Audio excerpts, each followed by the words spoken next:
Good morning, City of Memphis, and our new colleagues to the new Memphis City Council.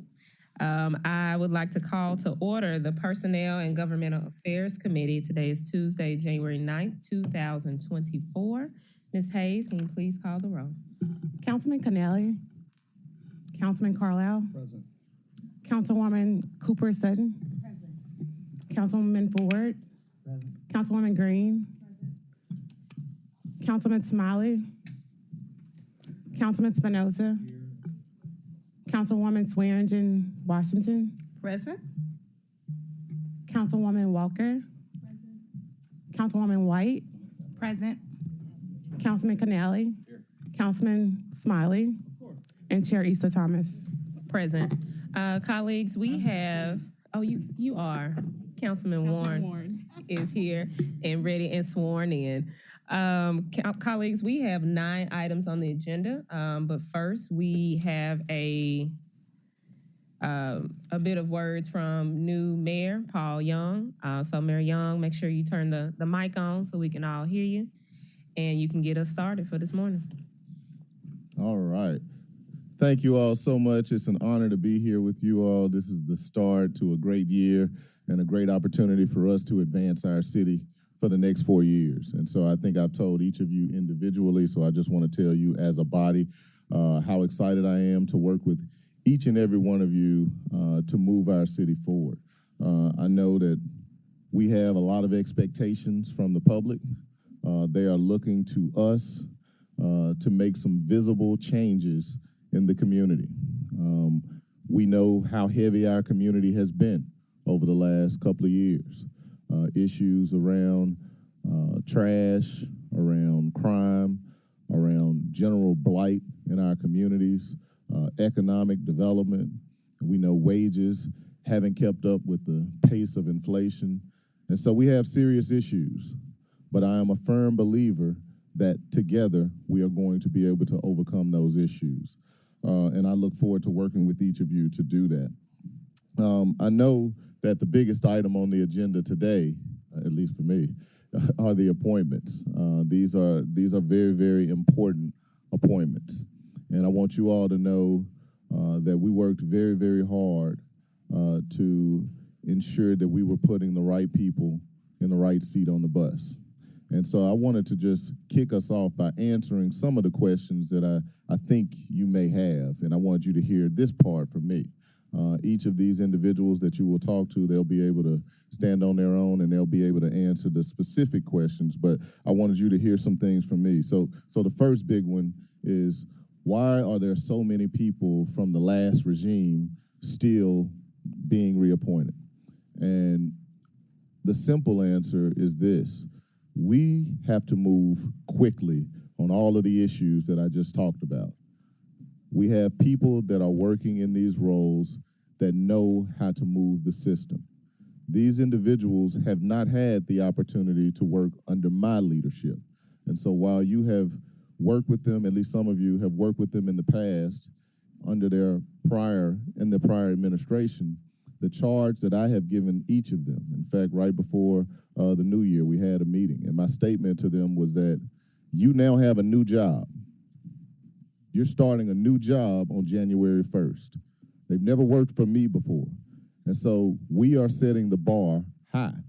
And if we do not get the results that we need, that we want, and that the city deserves, we will make a change. I understand that there was a little bit of tension between the administration and the prior city council. And what I want to say to you is that this is a new slate. You all have never worked with me as mayor before, and I want to have a collaborative relationship. And if we collectively are not getting the results that our community deserves, we can and will make a change.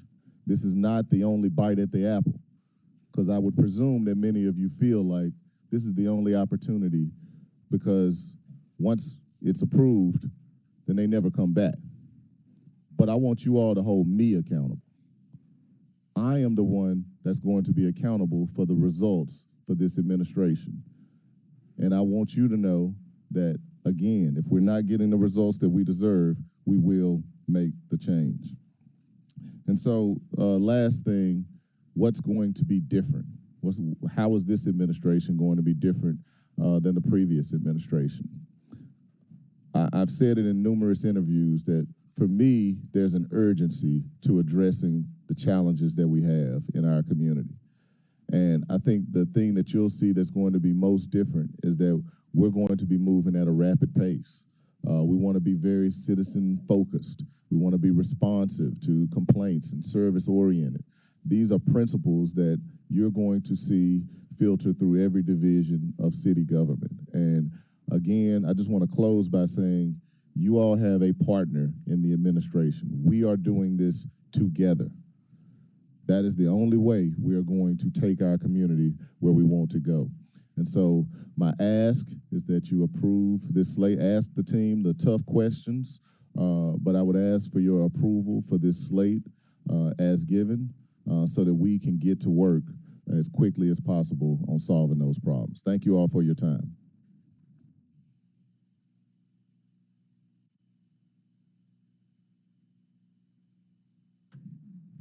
Thank you, Mayor. Colleagues, as we go forth, you should have a bounded set of presentations that'll mimic the ones that we'll be seeing on the screen. If you all have any questions or comments, make sure that Ms. Hayes gets your name so we can keep a sort of Rolodex list of who's speaking. We'll try to keep it as concise as possible so that we're able to get through all of the appointments today and the rest of the agenda. So colleagues, we'll be starting with item number 1. Director of General Services Interim, appointment of Melvin Jamerson. Can I get a motion in a second? Second. Moved by Councilman Carlisle, second by Councilman Dr. Warren. Mr. Jamerson, please lead us through your presentation. Name and address for the record and leading us through your presentation. Yes, ma'am. Melvin Jamerson, 125 North Main Street, Interim Director for General Services.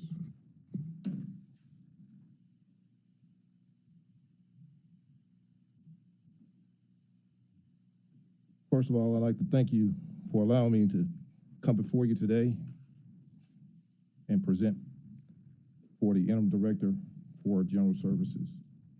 I come to you today with 23 years of service with the City of Memphis, encompassing areas and expertise of program oversight, strategic leadership, financial administration, business administration, strategic planning, and staff management. I've provided management oversight to accomplish multiple deferred maintenance and building construction projects, recent building systems to accomplish multiple deferred maintenance and building construction projects.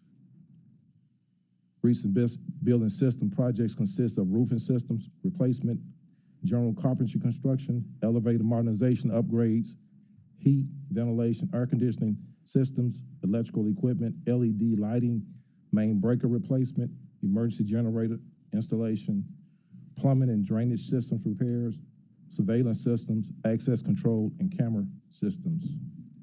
Bachelor's of Science degree, Business, Real Estate, and Insurance, Arkansas State University, Jonesboro, Arkansas.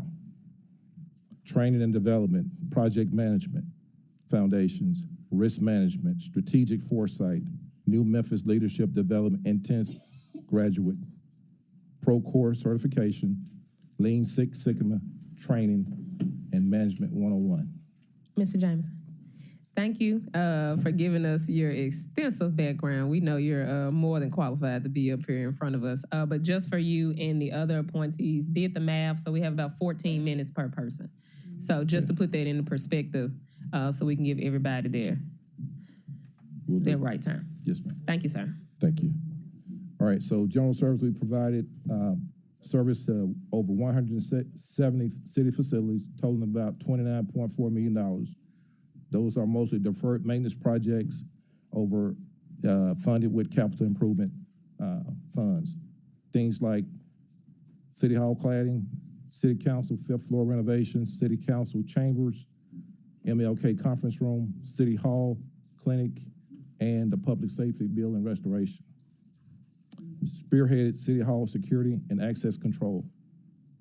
And we're responsible for the relocations of 5 fleet shops. Those shops are trucking shop, the welding shop, the part shop, the hydraulic shop, and the body shop.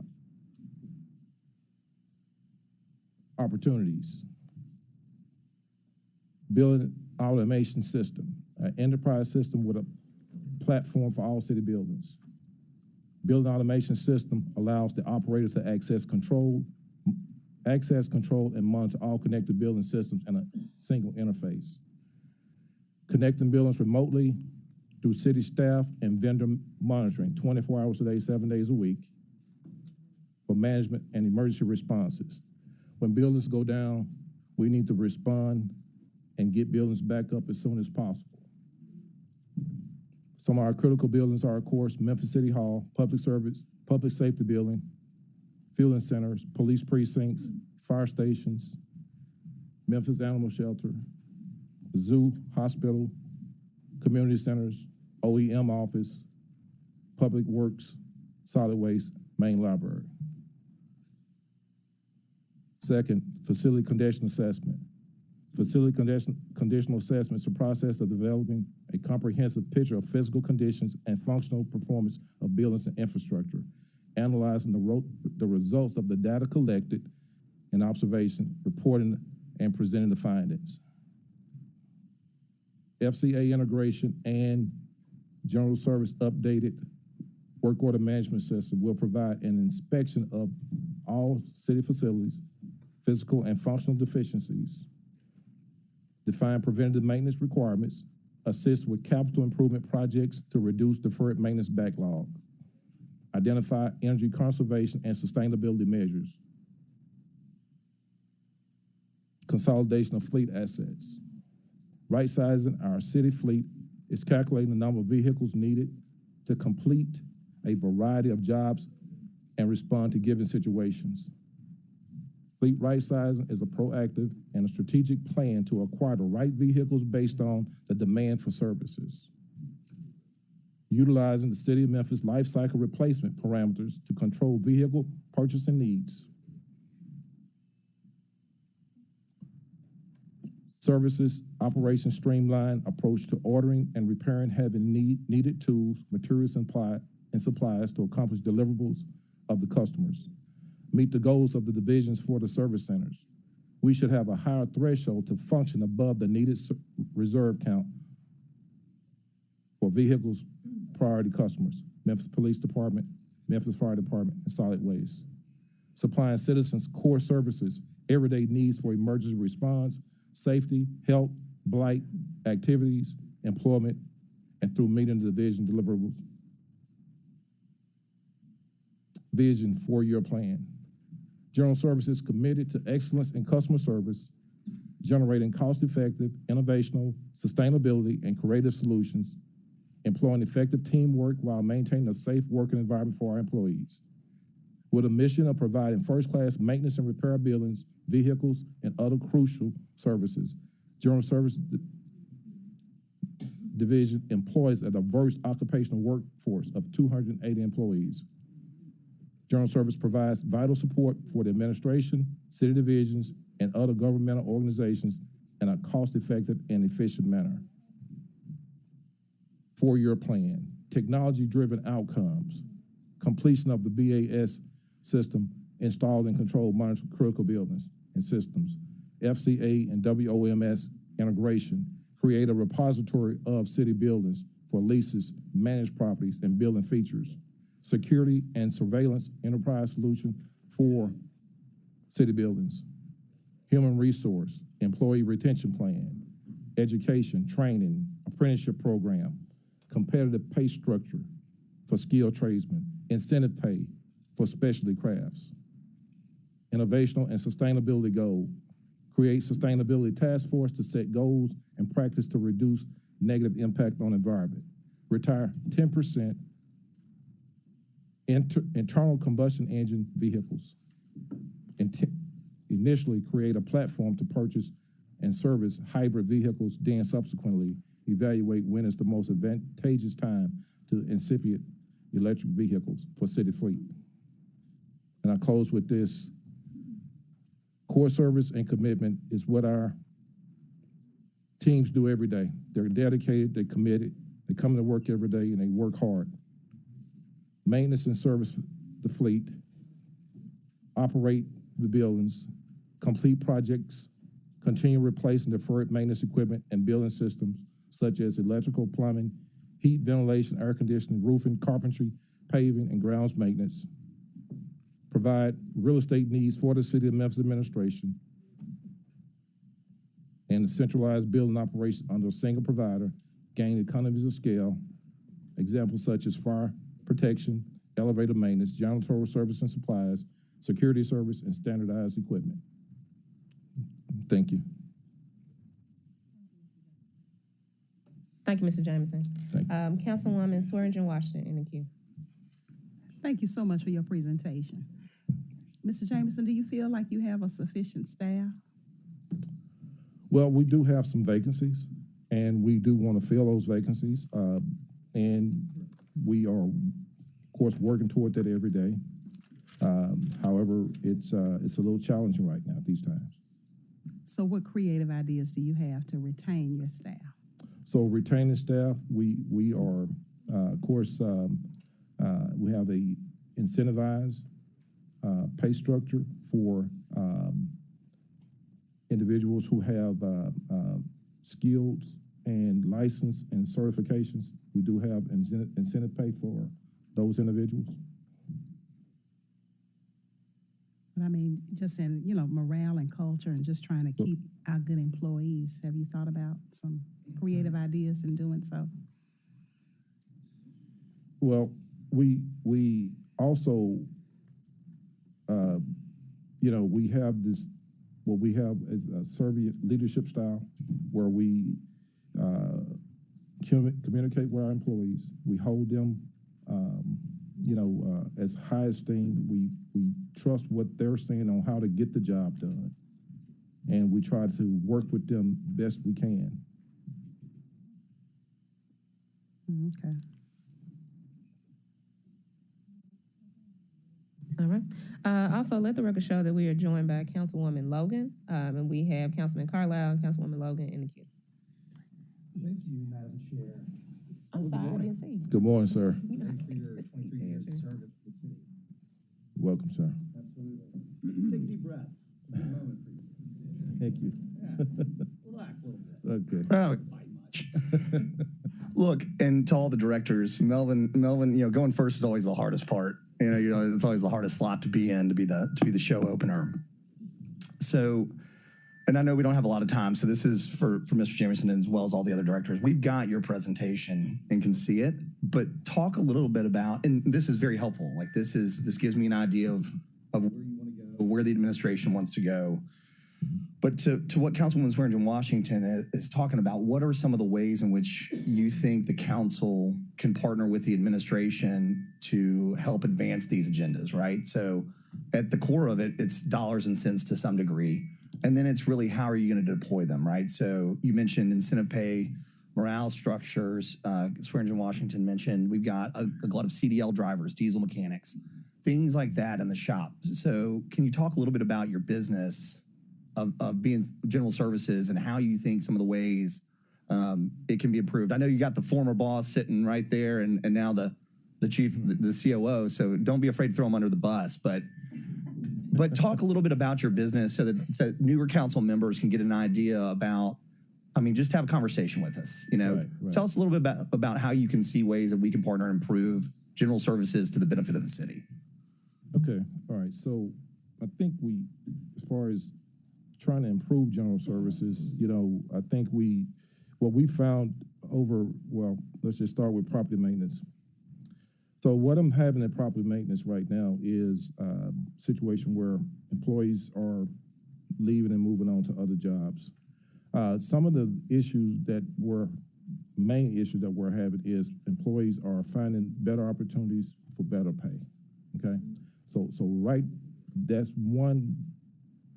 We've identified that as one source of the issue. One of the other sources is trying to make sure that their benefits are, competitive. So that's another issue that we would like to explore to see if our benefit package is competitive with other departments. From the pay perspective, what we're finding is that employees that have specialized certifications, such as an electrician, I just lost 4 electricians, and I'm due to lose another electrician. So 4 out of 10 that we're losing, and we're going to lose another one. It's going to be 5. It's going to be half the electrician staff, and we're losing them because the certification pay that we have, which is $1 per hour for certification pay, we cannot match when some other company has $9 per hour. Right. Then we turn around and have to contract out to that same company that stole that employee. And we are contracting out Right. for vendor services. So we have compensation, total compensation being one. What about in-house training certifications that we can do? And what about opportunities with development, right? So for a lot of people, some people are happy doing what they're doing till the cows come home. Other people are always looking for mobility and opportunity. And so can you touch a little bit on that, or Director Adams, about how you guys want to approach that? So I have, since I've been at City Hall, during my time at City Hall, so there are employees come in as, like, let's just say it's a progression: a maintenance helper, then a maintenance mechanic, then a refrigeration technician, then a building engineer. So I've created a platform by using one of our local schools here at William R. Moore to put those employees through to where they can successfully go through that progression and get that income step up throughout the years, and it retains them here as well. I'll yield the floor to my other colleagues. I'd love to see any comp studies or things that you guys are doing, because again, I mean, we're talking dollars and cents, and I know you guys are going to get fast working on the budget, but it'd be great to have a kind of a lane on what you're thinking. Yeah, so. Director Adams, you reckon I'll give your name and address and position. Chief, Mr. Adams, give me a name, position, whatever address for the record, please, and you recognize. Yes, ma'am. Antonio Adams, interim chief operating officer for the city of Memphis. That's one of the things that I wanted to say. Mr. Jameson, as the administrator here in City Hall, came up with an innovative plan by which he did partner with William R. Moore, and you'll see a lot of our staff members here in City Hall, once they come in at the lowest level, we would automatically send the employees to training. That employee would then become qualified to eventually become a boiler operator, but most importantly, those employees now are qualified to be an HVAC tech. So we grow our own. These employees now are ready to then go and work as HVAC techs, but then most importantly, boiler operators. So he initiated that program within general services. That became the model in which we adopted, and we have adopted throughout the division. We took this model and we put this model in our fleet services operation as well, where we created lower level positions to grow and have a career ladder. Now, the difficulty is finding the schools in which we can then plug into, because a lot of our private sector competitors pay into the schools, and when they pay into the schools, they pay to actually get the graduates from the schools. So we're still negotiating, but again, that is one of the things that he created that has become the model in which we've adopted. To his point, from the adoption, we created an incentive plan by which, if there is no promotional opportunity, we're able to retain the employee because they have received the certification. So again, that's one of the reasons that I saw during the time I was director. I saw that in Mr. Jameson, for him to at least be the deputy director, and then I would request your consideration for him to be the interim director as well. And I said the same to the mayor. Thank you. Colleagues, we have Councilwoman Logan and Councilman Smiley in the queue. I will let you all know that I've instituted a timer for everyone, and the timer has since yet gone out. But since this is our first one, I will let our colleagues go ahead and proceed. Okay. Okay, Yes, thanks, Chair. And good morning, everyone. Thank you for your presentation. And that was one of the questions I was going to ask. If they receive the certification, are they contracted for a period of time that they have to stay with us? That's the yes. Okay. Secondly, and I've spoken with you on several occasions about our process of maintenance. Now, you can tell me if this is the right place to talk to, and I want to know what your thoughts are. A lot of times when we have our big projects and we do these wonderful projects, we don't factor in the maintenance or the, when I say maintenance, I don't mean go fixing an HVAC or whatever, but the maintenance of this project. What are your thoughts and what are your plans on, and how will you speak to that? Or Yes, ma'am. So that's part of the FCA. When we create that FCA, we want to identify maintenance programs for each piece of equipment in these buildings. We need to make sure that we have a strong preventative maintenance program. Therefore, it can prevent catastrophic failures throughout the process, throughout the performance of that individual piece of equipment. well, not necessarily just vehicles, but and I mean building the project. systems. You know, say for instance, at the Raleigh Town Center, we have fountains. Yes. So the fountains are lovely. We love them. And however, I don't know if there was a maintenance, and we've talked about this. And I thank you for understanding and identifying that. So, and that's just one project, one example. But all the projects we do across the city, how important do you feel that is, and how are you factoring that into your approach to your position moving forward?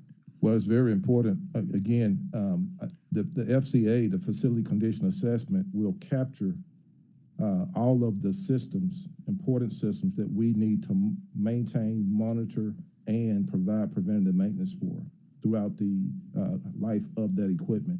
So throughout the life cycle of that equipment, you want to go in with your every 90-day preventative maintenance schedules.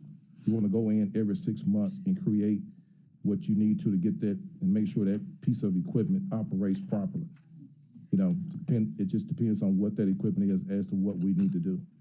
Just like changing your air filter twice a year on your HVAC. Exactly. Okay. Exactly. Thank you. Thank you. Thank you, Councilwoman. Councilman Smiley. Thank you. This is the first meeting of the year. I'm eager to hear from all of the directors and various chiefs. I think my biggest concern as it relates to every director that comes before this body is the urgency of now.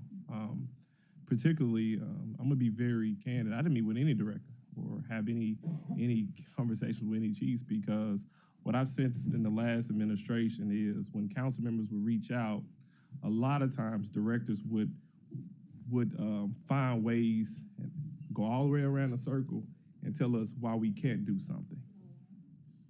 And I think if we're going to move forward as a cohesive unit, and I think Councilwoman Easter Thomas said it pretty poetically in one of our meetings. She said, I think we should operate with how we get to yes. We talk about city services in terms of keeping the city clean. When we turn about how effectively or efficiently general services operate. When we talk about police, talk about fire. How do we improve? That's where we need to be going. And, to you, director or interim director, I think you have some very tough shoes to fill. One of the things that, and Chief Adams and I, we don't agree on every issue, but one of the reasons that I respect him so much is his responsiveness to the council members. Because our job is to put people in a better position. We are out there in the community. We get all the emails that y'all don't have. Y'all don't have a regularly scheduled meeting where people come out and talk about the concerns of their community. We get those calls. We get those emails. So I would encourage you, don't find ways to tell us no. Figure out how to address the concerns that we are articulating on behalf of our constituents. Be responsive to council members. Yes. Chief Adams was able to do that. We didn't agree. We probably don't agree on things that's going to take place today, but be responsive to this body, because this body is going to operate differently. We're going to hold you to a different level. And I think the mayor, he stated, this is a new day. This is a new administration. Under his leadership, we are expecting more and better. And I'm going to be very direct. Across the board, we have underperformed. We have to do better. And this body is going to hold each and every one of you accountable. Know that. Yes. Thank you. Thank you, sir. Thank you, Chairman. Seeing as there are no other colleagues in the queue, actually is Walker. I'm sorry. So let us know, and then we'll be able to go ahead, Councilwoman Walker. Our last council member in the queue. Thank you both. Yes, ma'am. So as it relates to innovation and sustainability goals, you reference a sustainability task force. Who would comprise that task force? So we would have some people from our fleet and our building operations department, and we would bring in some professional services to help us with forward-thinking tasks and things to get accomplished for the city of Memphis. Okay, thank you. Thank you. Thank you, Councilwoman. Colleagues, what I'm going to do as chair, and I'm going to make this motion, and then we'll vote on the motion so that we can have a vote in place, is that we send this appointment downstairs with no recommendation. Second. Right. So I've made that motion. Ms. Hayes has been seconded by Chairman Smiley, and I would like for us to vote on that. So all those in favor? Aye. Aye. Any opposed? All right, the ayes have it. This will be sent down with no recommendation in 2 weeks. Thank you, Mr. Jameson. Thank you, sir. All right, colleagues, as we move to item number 2, Director of Memphis Animal Services, appointment of Ty Coleman. Can I get a motion in a second? Move it. Second. Motion by Chairman Smiley, second by Vice Chair Canale. As my colleagues have said earlier, do your presentation how you're gonna do your presentation. You don't have to read to us today. I will start the timer. Mr. Coleman, are you good? Yes. All right, Thank you. name and address for the record, and you can go right in. Yes, Ty Coleman, currently Interim Director of Animal Services, here to be appointed as Director of Animal Services. Good morning, everybody, and thank you for having me here. This is my first time, so I appreciate you all. So my name is Ty Coleman. I am currently the Interim Director of Animal Services. I have about 12 years, going on 13 years of experience within animal services. That'll be in February. I'm a Dallas native, but now I'm a proud Memphian. I love Memphis so far. No, I have no intention. I can go with the Tigers. I have no intentions on going back at all. I love it here. My goal is to transform and continue off of the progress we have made within animal services. We have made so many accomplishments in the last 4 months. I'll just go ahead and go straight over to those accomplishments. In our first 2 weeks, my first 2 weeks here, we were able to get a $10,000 grant so that way we could start providing more resources to the community. And with that grant, not too long ago in December, we had a drive-through vaccine clinic at Southland Mall. With that vaccine clinic, we provided resources to almost 500 animals within a short amount of time. And I was very proud of my team for what we've done. We also have expanded our hours. We're now open 10 more additional hours to the public. So that's very important. When I first got here, I had various different meetings with stakeholders, the community, our pet placement partners, and one of their biggest concerns was we were not open to the public long enough. All the time, I would get emails, when are we opening, and I just asked, change takes time, but I'm eager to make that change, and so effective this Monday, we extend our hours Monday through Friday until 6 p.m.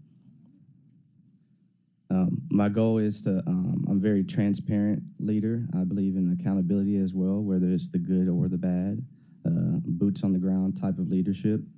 And I believe I've instilled that already with my team and staff. I believe we have lots of opportunities to excel here with our department, especially partnering with the county. We already work with them in housing their animals that come to the shelter, but I think there's a lot of room for improvement in doing that. There's also a lot of room to engage the youth. We have a volunteer program that is just not robust yet, and I want to get us there to where it's more robust. And part of that engaging the youth is starting an Animal Services Explorer program.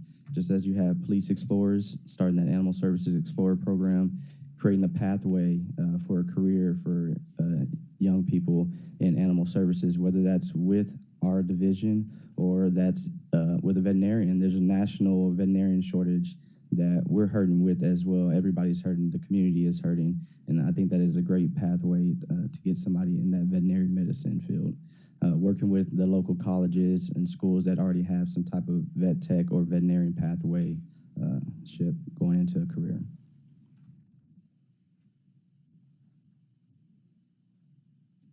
So just being here in 4 months, I've come up with a good list, and that's not even all of it for the vision of animal services in our 4-year plan. But the goal is really to just be more accessible to the community, have a prompt response. Right now, it sometimes can take us days to respond to a stray call because we are constantly responding to priority calls, but we're also short-staffed on our field side. So we have no problem filling our positions. We're fully staffed. The problem is we're just not fully staffed to where we're budgeted-wise to where we should be. So that way we can provide that premier customer service and a prompt response to the citizens. I'm sure all of you have read this, so I'm going to open up the floor to you guys for any questions. All right. I think we set a precedent on the presentation. Colleagues, we have Councilman Warren, Councilwoman Cooper Sutton, Councilwoman Logan, and Councilman Ford in the queue. Thank you, Madam Chair. I'm having trouble with the math here on adding 10 additional hours Monday through Friday. It says we were going from 12 to 4. That was 4 hours, right? Now we're going 1 to 6. That's 5 hours. So 5 days a week, Monday through Friday, times 5, 1 extra hour is 5 hours open, more than 10. Is that correct? You are correct on that. Okay, so are you wanting to open 10 hours and you didn't, or what's going on? Sorry, that is our goal moving forward, and we're looking at expanding our hours a little bit more on the weekend.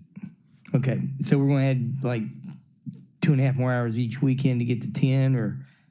Correct. Okay, and thank you for being here, and I think that you've got a great staff. What we want, I think, is if you need more, you have to tell us what you need, and then we need to work with the mayor to try to figure out how we budget for that and get you that money, because I think this has been a thing that a lot of the citizens have been asking for, is for more, particularly with our stray problem, to make sure that we pick up those dangerous strays. Thank you.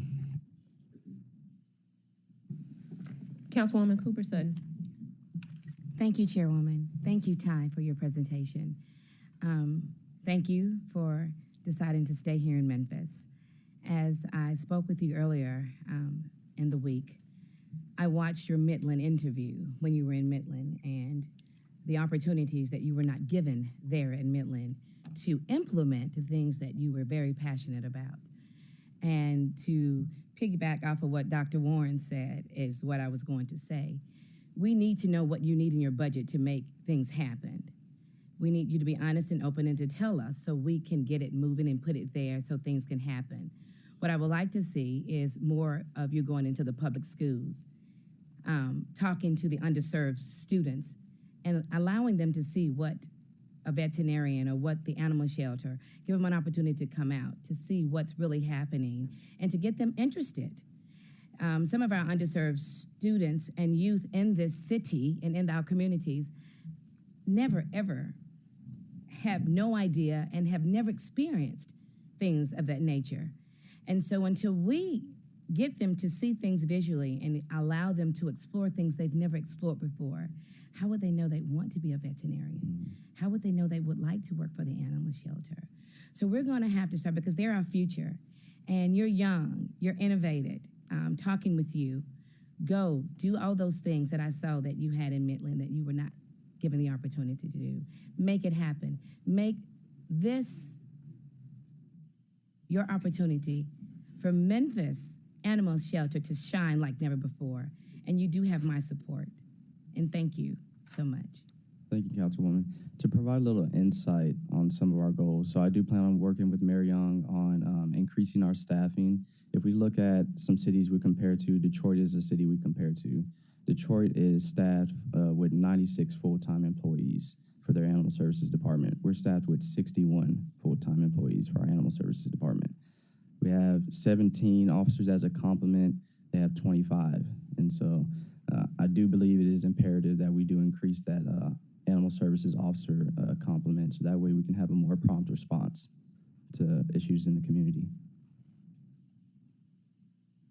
Thank you, Councilwoman. Now we have Councilwoman Logan, but Councilman Smiley, did you need to? I just want to make a general announcement.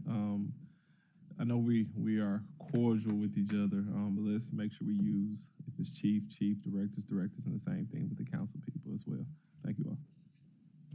Thank you, Chairman. Councilwoman Logan, and then Councilman Ford. Thank you, Chair, and good morning. I'm so excited for you in this role based on your presentation. My question is, since you've been in the role, what have you seen, or what do you feel is our greatest challenge or need? Our greatest challenge is going to be the right staffing and ensuring that we have the right amount of vehicles ready to go. So my biggest problem that I ran into when I first got here was we technically have 20 vehicles, but there were only 7 operating at the time. You said we have how many? 20. And we only got 7 working? Yes, correct. Currently? Correct. Okay. So let me ask you that. When you said staffing and vehicles is our greatest challenge, that's because you saw that the need is what? I guess that was your response, but what caused you to say that? What did you see in our city that you said, we're gonna need some more people and some more equipment? What is really going on from your perspective? And you don't have to get in the weeds of it, just the priority. From my perspective, we have a large amount of stray animals in the city. And going on to fleet, our officers are having to double up in vehicles, so it can slow down the response time. But then being short on officers and being hit with more priority calls, injured animals, animals in the roadway, animal welfare calls that can take an extensive amount of time, it's holding back some of our resources from prompt responses. So part of that increase in staffing is going to be an actual assigned animal cruelty unit, so I can have officers that are specially trained. You said animal cruelty unit? Yes, ma'am. Okay. So officers can be specially trained in animal cruelty, and that way they know how to navigate through those calls in a fast response time versus officers that are not well expertise in animal cruelty, and they can take an hour to 2 hours on a call that may take 15 minutes for somebody that's well experienced in that. On the fleet side, some of it is out of our control. So I had 3 vehicles that were totaled since I've started here. But others we do have a very aged fleet that is constantly going down. So the number goes between 7 and 11 sometimes, but we are on average about 7 vehicles. Wow, and we should have 20. Yes, typically we should have 1 for each officer, and then we've had standby vehicles. Okay, and you feel like if we get those vehicles, that we would increase our service to picking up strays? Oh, most definitely, because right now my officers are having to share vehicles, so we've had to be strategic on scheduling them, ensuring that some come in earlier so they can unload, clean the vehicles in a timely manner, and go ahead and let the other officer take that vehicle. Sometimes they're not able to make it back to the shelter in time, depending on the call, so it may delay that new officer that's coming onto their shift from getting out into the field. Okay, last question. What did you say? You get a lot of your emergency calls impede upon you doing your routine. When you say, what are you referencing when you say emergency calls? It can be an aggressive dog, a dog that's already bit somebody, sick or injured. Okay, like that, okay. Thank you. Thank you, Chair. Thank you, Councilwoman. Thank you, Councilwoman. Councilman Ford and Councilwoman Walker. Thank you, Mr. Coleman. I'm gonna be very brief. Okay. First of all, thank you for just staying there in this job. Animal services, we've had problems down through the years, okay? We want to make sure that it's taken care of. One thing about the animal, people like animals more than they like people. I'm just being honest now. That's the truth. Yeah, well, yeah, you know, I mean, hey, ain't nothing like an animal. I took one in. I've had this dog for about a year. Fell in love with it, okay? Yeah, but it was just a stray dog, okay? But now she thinks she run things, okay? You know, the reason why I'm saying animals is very important. Dr. Oz was running for Senate. He got on there and talked about animals. I told my wife, he just lost. He lost. People care more about animals than they do people, okay?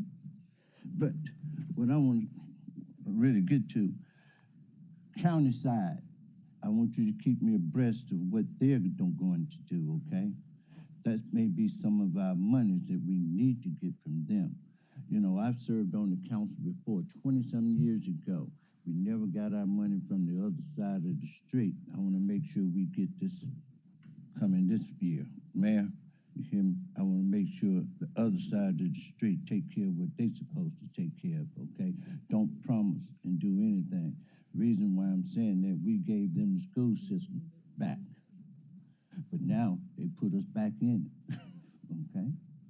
But they never come to the plate, but I want to make sure you keep me abreast, and all the rest of the council, what funds are they going to help with, okay? That's very important. That's for any other director, whereas we end up have to go both sides of the street.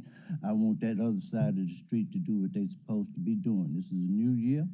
We want to move forward, and they got to do their part. We're the only ones that pay 2 taxes, okay? Yes, sir. We've already started great conversations with collaboration with the county on how we can work in a better facet. Look, I appreciate it. Thank you.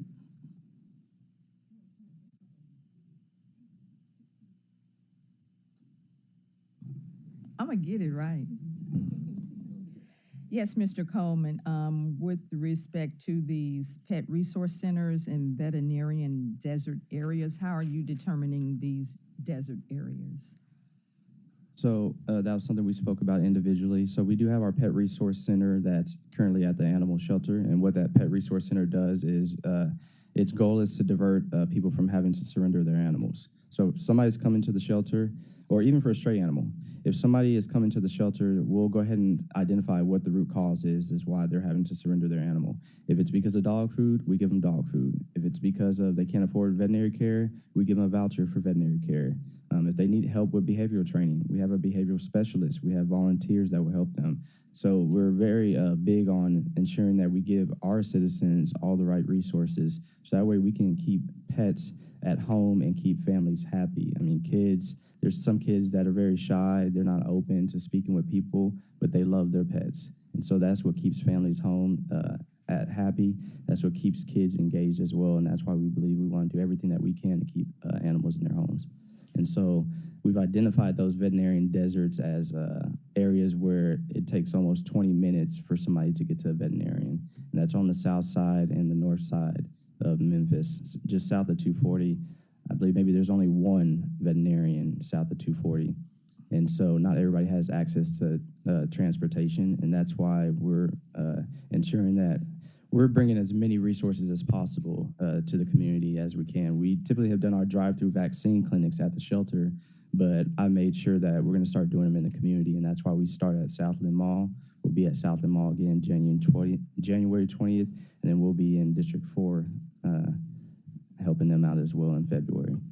So with respect to these resource centers, I know what took place at Southland Mall, that was drive-through, but if you acquire brick and mortar locations for this, what's the minimum number of staff that you would need? So typically we're looking at only having about 4 staff members. So that'd be one veterinarian, whether that's part-time, contracted, or full-time veterinarian, and then vet assistants. The rest are volunteers. We have people that are eager to volunteer and help in these roles. That's all they want to do is help provide resources to the community. Most of the people that were at our drive-through vaccine clinic that we first facilitated, majority were volunteers. Okay, great. And finally, with these, the brick and mortar resource centers, would these require a vehicle for any reasons? No, I don't foresee that at all. Most of the stuff we get will be delivered, and then it's just staff arriving ready to work. Okay, thank you. Yes, ma'am. Thank you. Thank you, Councilwoman. We have the last council person in our queue, Councilwoman Green. Thank you, Chair. Director Coleman, as I've told you in our one-on-ones, I sit on the board as Vice President of the Humane Society, and so I would love for you to speak a little bit about how you work alongside them and with them. But also, we've talked a lot about youth today, and I know as a board member of the Humane Society, one of the main things we saw during the pandemic was seniors returning their pets because of lack of resources, and they were in need of food, low-cost vet supplies. So I'd like for you to address how you plan to help seniors keep their pets as well. Yes, so when it comes to seniors, if there's somebody that is up there in age, no transportation, needs resources in various different amounts, we actually will bring dog food to them. So there's been various different times where we've had people reach out to us. They've let us know they're on benefits, Social Security income, very limited on transportation. We go ahead and put a call in our system, and our officers carry dog food. So when they're in that area of that call, they'll go ahead and drop off dog food to somebody. When it comes to the Humane Society, we haven't really done much with the Humane Society in the past. I'm eager to work with them more. Since I've been here, we identified an area that we could have partnered, which was for our transports. We are dealing with canine distemper frequently, which causes us to shut down the shelter sometimes.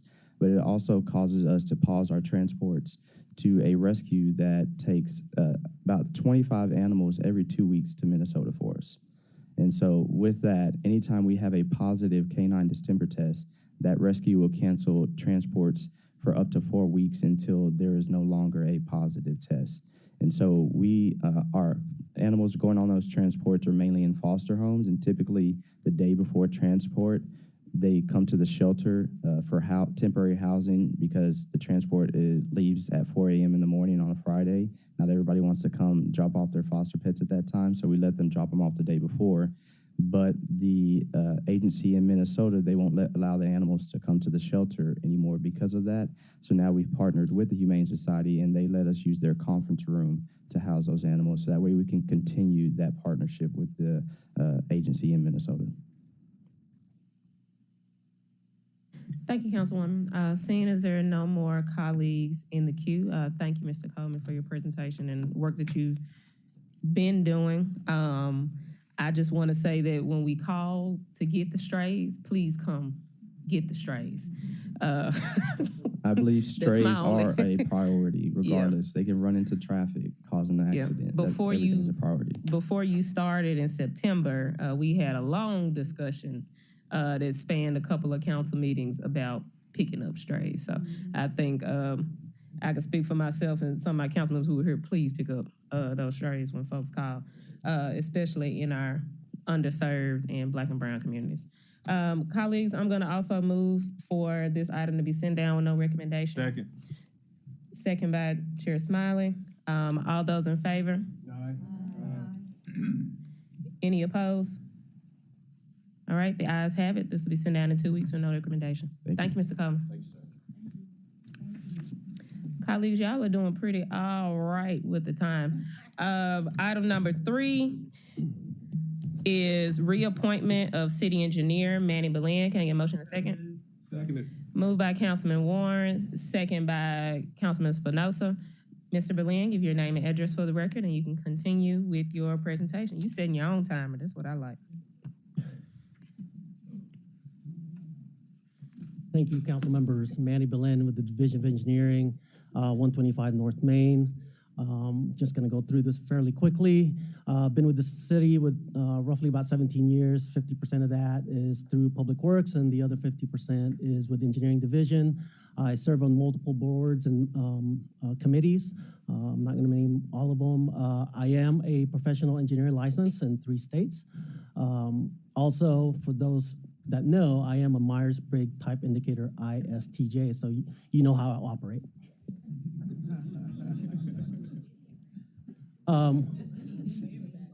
So from an accomplishment perspective, in the last administration, I identified 4 different service centers that we have: civil design, building design, construction, traffic engineering, land development.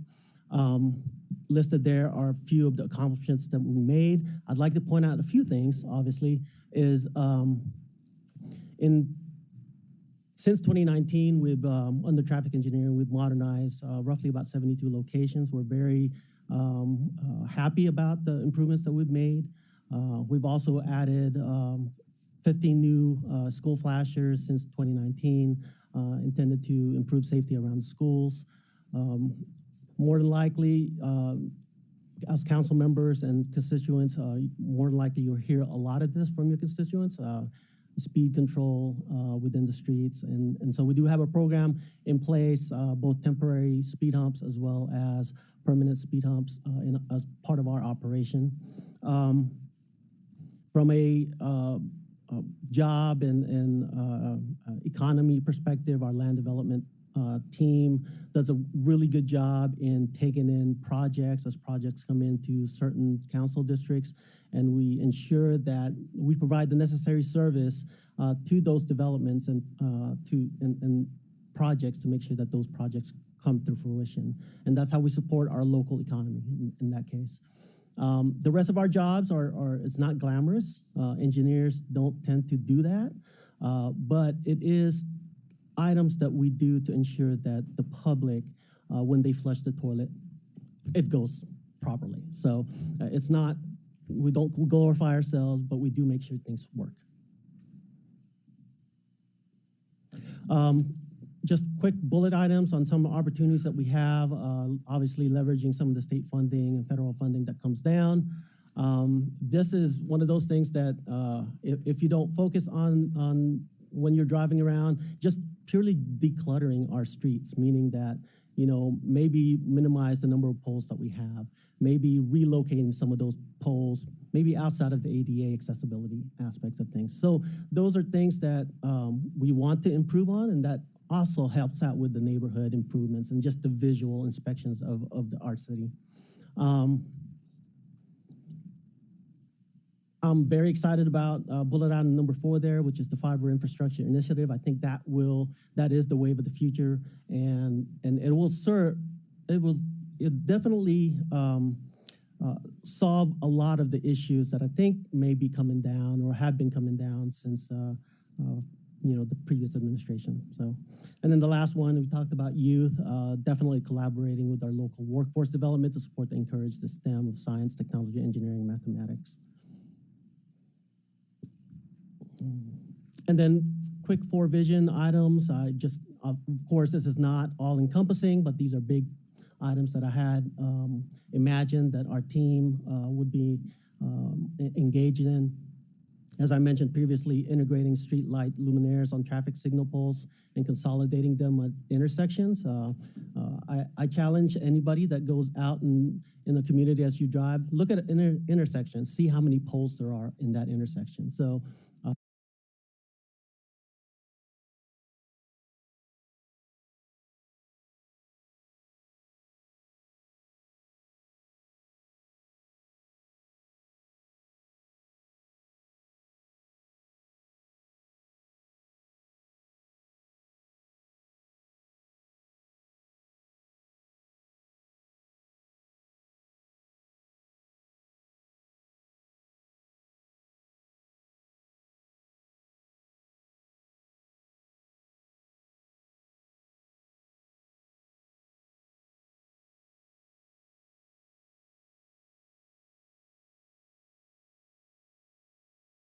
we maintain that. The other one is we've implemented the sidewalk assistance program. So that also is part of our current program. What I'd like to see and envision is creating a sidewalk cost sharing, which means that anybody could request from the city to repair their sidewalk. If they're unable to do that, we will work with them and trying to potentially cost share with them. So I'd like to create something similar to that. I know other cities have done that, and I'd like to model some of that and implement it here in the city. Third one is fiber optic initiative. As I mentioned, that I'm very excited about that. I think it will solve a lot of issues. IoT is the Internet of Things. Most of you probably already have something in your house that is IoT. Your smart thermostat, maybe your lighting. So those are IoT related things. But then also there is an emergence in technology with V2X. V2X meaning virtually vehicles to everything. So vehicles to pedestrian, vehicles to wheelchairs, vehicles to bicyclists. And so what does that do? That basically helps with potentially reducing or having the vision zero being no fatalities at all. So we're leveraging technology to help assist that. Item number 4 there is the design directive for built environment. One of the failures that I've seen historically is that we have aspirations to make all of our buildings LEED, okay? But the backdrop of LEED design is cost. LEED design is very expensive. So what I'm asking and what I'm looking to implement is maybe take little steps towards a LEED design, but yet be cautious and aware of the costs associated with it. So we are looking at providing this guidebook. We've started it, and there's 10 principles associated with that guidebook. And this guidebook is really coincides with the American Institute of Architects. So that follows that guidelines. And then the last 2 is continued evaluation of our roadway systems, again, with the intent of zero fatality, which is the Vision Zero plan. And then bikes and pedestrian enhancements, continue that with the city bikeway network, with also a focus on pedestrian improvements. So with that, I love this job. You know, I appreciate the opportunity given to me. I know, as I mentioned, it's not a glorious job, but when it happens and it functions, we love it as engineers. So I appreciate the support. Thank you, Director. Also, something that I don't see on here, but I know we got an update a couple months ago, was on the school safety, updates on that traffic provision. Do you have, I know you may not have it on you, but do you know how many of those we have left to complete from the areas that former council designated? I don't, but I can certainly provide that information to you. Okay, if you do, you can just send it to an email to everyone just so we can get that. I was expecting to see that on here as well. Council members, we just have Chairman Smiley in the queue. And Councilman Ford. Thank you, Director. Could you talk a little bit more extensively about the sidewalk program you're proposing and how council can partner? I think we spent a quite deal of time talking about ways that we can address the sidewalks throughout the city of Memphis and how burdensome it was on the people of Memphis. So could you talk a little bit more about the sidewalk program and how we can help you implement it? Because this new administration, we're going to work on how to get to yes. And I appreciate the proposals as well. And I will note that your presentation looks like an engineer created this. It is. We know you love it. Thank you for that. So the vision that I had regarding sidewalk cost sharing program is obviously at the end of the day, it boils down to the available funding. So how council can help us on that is a couple of things. One is understanding the usage of GeoBond dollars versus sidewalk assistance programs. So both those are funded one way or another. So in sidewalk perspective, those are typically GeoBond. When it is an assistance program, those are usually housed in operating dollars. So just clearly understanding the two. To support the sidewalk assistance program, I would say that I imagine that during the budget cycle, we will open up a kind of a first come, first served kind of call into the system with allotted time period. Individuals can make the request for assistance for their sidewalk, close that, and then as we work through our budget throughout the year, we would know how many people have requested assistance for sidewalk, and then somehow embed that into our budget cycle. It sounds like this is something that is on the cusp of already being implemented. Is that correct, or is this aspirational? As Chairman Jones, who doesn't understand that he doesn't have to be here today, is here. He talked about an aspirational budget. Is this more aspirational, or is this something that this administration is going to implement? I'm trying to figure out where we are. This is engineering's vision of supporting the neighborhood communities, and so it is somewhat aspirational, but it's also, we've done some due diligence on the front end on how to operate it. That's good. Also, when we talked about sidewalks, I think it may have been me or Chairman Jones or Councilwoman Johnson. We talked about how shifting the burden to the city of Memphis, and we talked about that would be cost prohibitive. Will this program you're proposing, is this going to be cost prohibitive, or is there a way that we could, iron it out so that we can get to yes? I know that's what I said, but this program is a little bit different. That's exactly what I'm talking about. So I would say from this big picture of sidewalks, so we have roughly about 4,000 miles of sidewalk, of which 80 to 90% of it is in some form of need of repair. And of those, 33% probably are in dire need of emergency repair. That equates to roughly about $460 million to do that kind of repair. So from a scale perspective, how does that work? What council approves budgetarily on an annual basis does not even come to 1% of the total need to implement something like that. So I'm assuming, is that why you're talking about bonds how do we find funding to address it? Yes, sir. And then also understanding our policy. The ordinance basically identifies the responsible party for sidewalk repair. So there might be some policy change that may need to happen in order to foresee what you're indicating. So how soon could we see a proposal from you? Because, I like the plan. I think, I was one of the people talk about how we could do it, and I heard this very large number that I understood that we couldn't pay for as a city. So, for me, I would love to see, how soon could we get a proposal, see what this might look like if the council is to say, what, this is a great idea, let's figure out how to support this going forward. I would love to implement that as quickly as possible, being that we're in the budget cycle. So if we want to actually implement it July 1st, this needs to be in discussion at this time. I would love for that to be not saying this is something the council is going to do, but I would love to just hear more information about it as opposed to saying, I feel like Chief Adams is going to tell me my first no right now. I can feel it.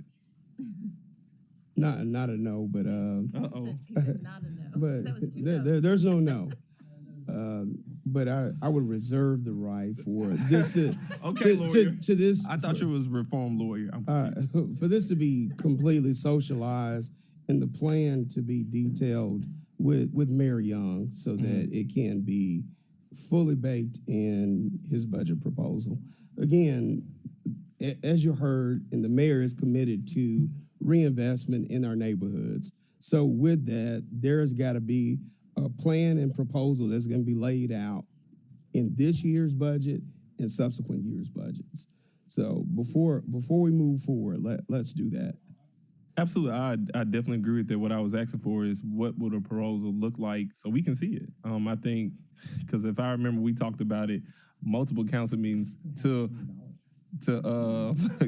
I think what director is talking about is more so of a pilot program, let people opt in, and then we keep doing it until we can address all the concerns. I don't think he's suggesting that we pay for all of it at once, but I do think it's something that, if you just walk in any community in some of the underserved parts of the city, that you will see there's sidewalks are in desperate need. I think Councilman Jones almost fell when he was walking his dog because of, various issues with sidewalks. So I just think it's something that we definitely should consider going forward. And with that, Councilwoman Easter Thomas is letting me know that I've reached my time limit for the day.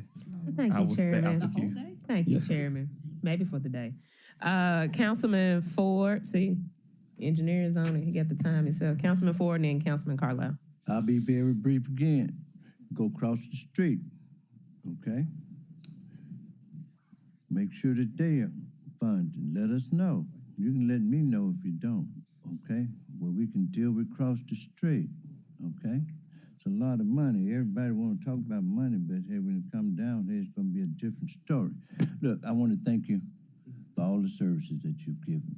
One thing, Councilwoman Easter Thomas and me on the same page, and we've been talking about a long time, our safety for our children, which she brought up. Hey, please make sure that is taken care of. I think we've been talking about that, what, a couple of years? Yeah, very, very important, okay? The way people drive now and everything else, especially in our school zones, we need to take care of that, make that a very much so priority, okay?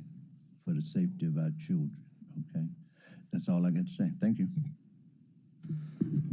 Thank you, Madam Chair. We won't relitigate this, but we've gone down this road. Annually, we have $200,000 that goes to a very tight niche, which is primary homeowners on a fixed income that are 80% of the AMI and over the age of 60, 65. Lean back. Hopefully that'll help. 2 years ago, we implemented a program, and at the time, then COO Chief McGowan said, don't worry, it'll be an unfunded mandate for $500,000. And we set a list of parameters to try and extend the current program. And I'll extend the trust to Mayor Young that says that this is a new day administration, because my guess is the program didn't quite get implemented because it was specifically told not to. So my point to you is I'm interested to see the proposal. It needs to be expanded, and it's a very simple thesis. When you repair neighborhood sidewalks, you begin the process of stabilizing, beautifying, and creating curb appeal in those neighborhoods that should then derive a direct result of increased property values, which of course for us means increased revenues. That's the theoretical behind it, just outside of just the human nature of having neighborhood pride. The whole purpose of the program was to expand that horizon, because taking 20 linear feet of concrete replacement, assuming there's no tree in the way, for even the middle income people in the city of Memphis, your actual defined middle income, that's a $5,000 to $8,000 hit in today's world. And very few people, especially sitting in that income bracket and lower, have the ability to absorb that cost. So it was always intended to be a revenue sharing for those who own their primary residence, or at least made that home their primary residence, with very little. We flexed it up. I think Easter Thomas made the amendment. I think we made it like 60% of the AMI, so that it was expanded to the whole purpose. So the council set this guideline in motion. We just would like to see it executed, and happy to define it in a better way. But the reality is that you can't sit around and continue to talk about, it's kind of like burying cables. Like, I got it, it's $8 billion. You're not going to do it all at once. And we shouldn't replace every emergency sidewalk. Robert and Zeno have got to get on their horse on enforcing code on people, on property owners. The DMC needs to be given the authority downtown to write and supplant some of those code ordinances within their purview and help enforce that. And then we've got to go help neighborhoods. And that's how it's got to work. The question is what can the city afford on an annual basis as this thing ramps up? Because you're never going to get to a $10, $15 million clip a year. The question is what can you touch and how many residents can you impact? And then over a 5-10 year period, what are you measuring for? And hopefully that increase in property values by stabilizing the neighborhood, kind of one widget at a time between your program and Ashley's program for home improvement, And then, of course, our partnerships with CDCs should start to turn the corner. But again, I just wanted to kind of get on the record. We've gone down this road. It's just we aren't responsible for the execution or the administration of government.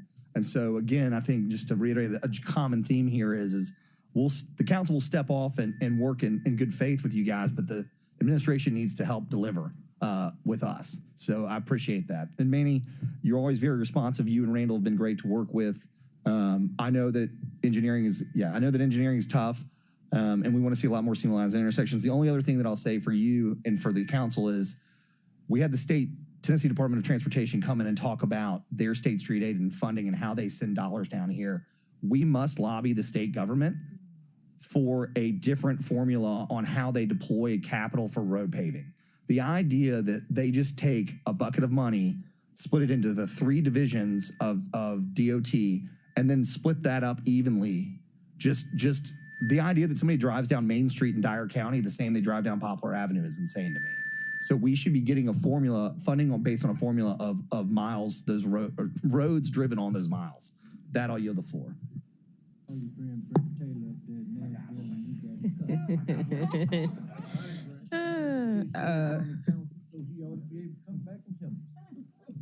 I hear that. So Councilwoman Logan, and then that's the last council member in the queue. I only just wanted to know, just to make certain that as we're discussing this, that priorities are put on ADA compliance in neighborhoods. I'm finding that a lot of areas in my district, are used by those in wheelchairs, and they're having to navigate these streets and can't get across, and there's no sidewalk. And so as we're looking at this, I really hope we're putting priority on ADA compliance in the neighborhoods as a priority before the beautification and all that other stuff. Thank you, Chairwoman. Thank you, Director Berlin, for, as I said earlier, the work that you've been doing. We do look forward to seeing the progress on the school safety traffic zone. And then also probably seeing how does that opportunity look like for increasing that for not only just public schools with the school district, but with our charters and any other designated areas. As we're talking about ways to increase not only beautification, but safety in our neighborhoods. Colleagues, I am going to move for this to be sent down with no recommendation in 2 weeks. Second by Vice Chair Canale. All those in favor? Aye. Any opposed? Thank you, Director Berlin. Be sent down in 2 weeks with no recommendation.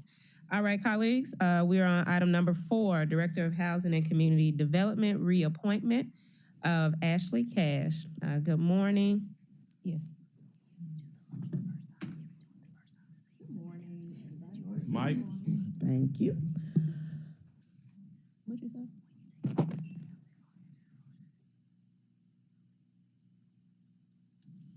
I see what you're saying. Okay. Sorry, Ms. Cash. State your name and address, and you can continue with your presentation. All right, Thank great. you. Good morning, everybody. Ashley Cash, Director of Housing and Community Development, 170 North Main Street. I am first grateful to Mayor Young for reappointing me in this position, and of course, I'm grateful for y'all's consideration of that reappointment. This is just my bio. I'm not going to read it, but really it just talks about my background in neighborhood planning. A lot of my background is in neighborhood planning work. Community development work. I think that is what makes me so successful as HCD director currently, is just having those ties with the community and community members being able to reach out to me directly, and of course my team. I am supported by a really great team, so these accomplishments are mine, but also part of collaboration. And so I've been in this role as director for a little bit over 2 years. Prior to that, I was with the planning department, helping to facilitate the comprehensive plan, worked on the emergency rental assistance program, which was so crucial and critical for our community. We were able to provide rent for about 20,000 households in the city throughout the pandemic. We provided utility assistance to about 12,000 households. That total number was a little bit over 100 million that was supported by that program. From that, we learned a lot of things. We know that the money did not last forever, but there are some institutional changes that need to happen. And so we have helped to establish with the Works, the Right to Counsel program. It was a great idea that came out of the ERA program really around people who go through evictions and just seeing the sheer number of people who are in court and don't have representation, trying to secure housing. So that was one thing. The Memphis Sports and Events Complex, we've got over 1 million visitors so far, over a $40 million economic impact to the city. Leverage funds for public assets. I said I'm not going to read all this, so I'm going to look away because if I look at it, I will read everything on here. When I started, there were about 3 agencies that were called community development housing organizations in just a few neighborhoods. It had been that way for a couple of years. Through looking at what funding we had, I was able to increase that amount to about 9 agencies, which covers more area in our city for those smaller housing developments to happen. Additionally, we have been able to update our down payment assistance program, which we did increase the amount from $10,000 to $25,000 just in light of the rise in housing cost and what some of our other cities have done, and then continue to look at ways to be creative.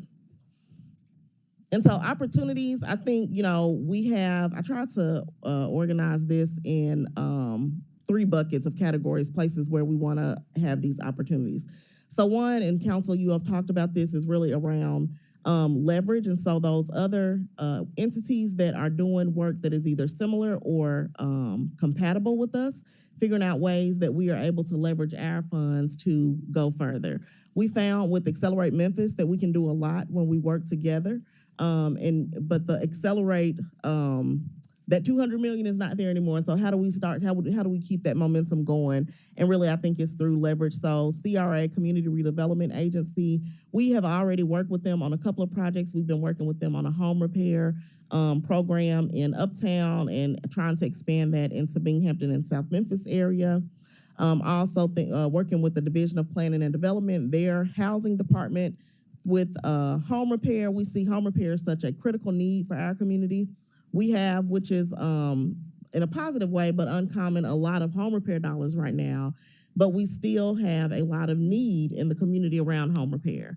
One of the other issues that we're seeing is with the home repair dollars, we have about, our max goes up to about $25,000. We're seeing in some homes that's just not enough to fix the problems that have come from disrepair for so long. And so just thinking about how we can have more collaborative home repair programs, construction gap financing.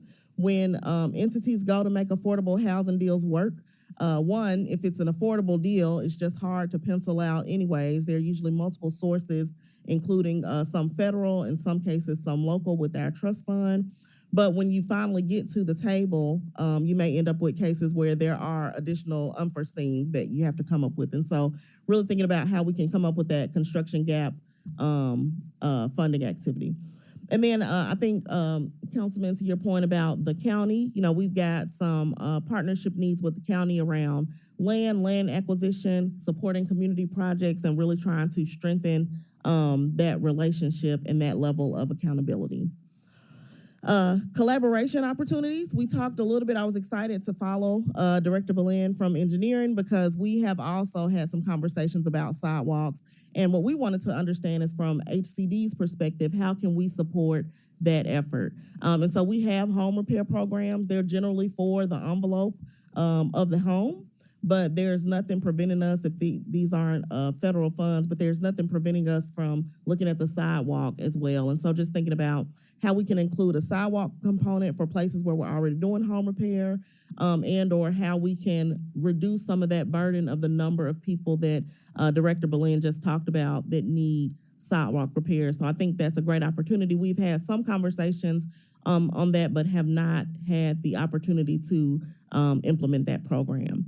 We continue to work with parks and libraries on different improvements of public assets, Melrose, the historic Melrose building, which is now going to be the Orange Mountain Library, is an example. We've got the Southwest Twin project as an example. There are many others that we have. And so just thinking about ways that we are strategic in knowing where we're going over the next 4 years, where we want to leverage our federal funds to improve those public assets across our community. And then on the other collaboration side, just really thinking about a partnership with Public Works. Once again, this has been an idea that we have talked about for a while, but just haven't been able to turn it on, so to speak, and address it. But working with Public Works to try to address blight in a more targeted way, where there are usually when there is a housing crisis in an area, there's also a blight problem. So thinking about what are the strategies to address that, and then also thinking about those individuals who we know that we want to report. We want to hold people accountable to keeping their houses up.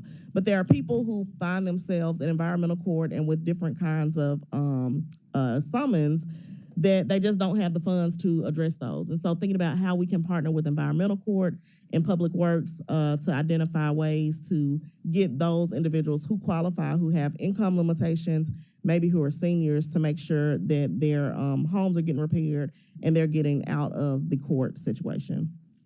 Some of these opportunities I do just want to mention. I think it's an internal HCD challenging opportunity.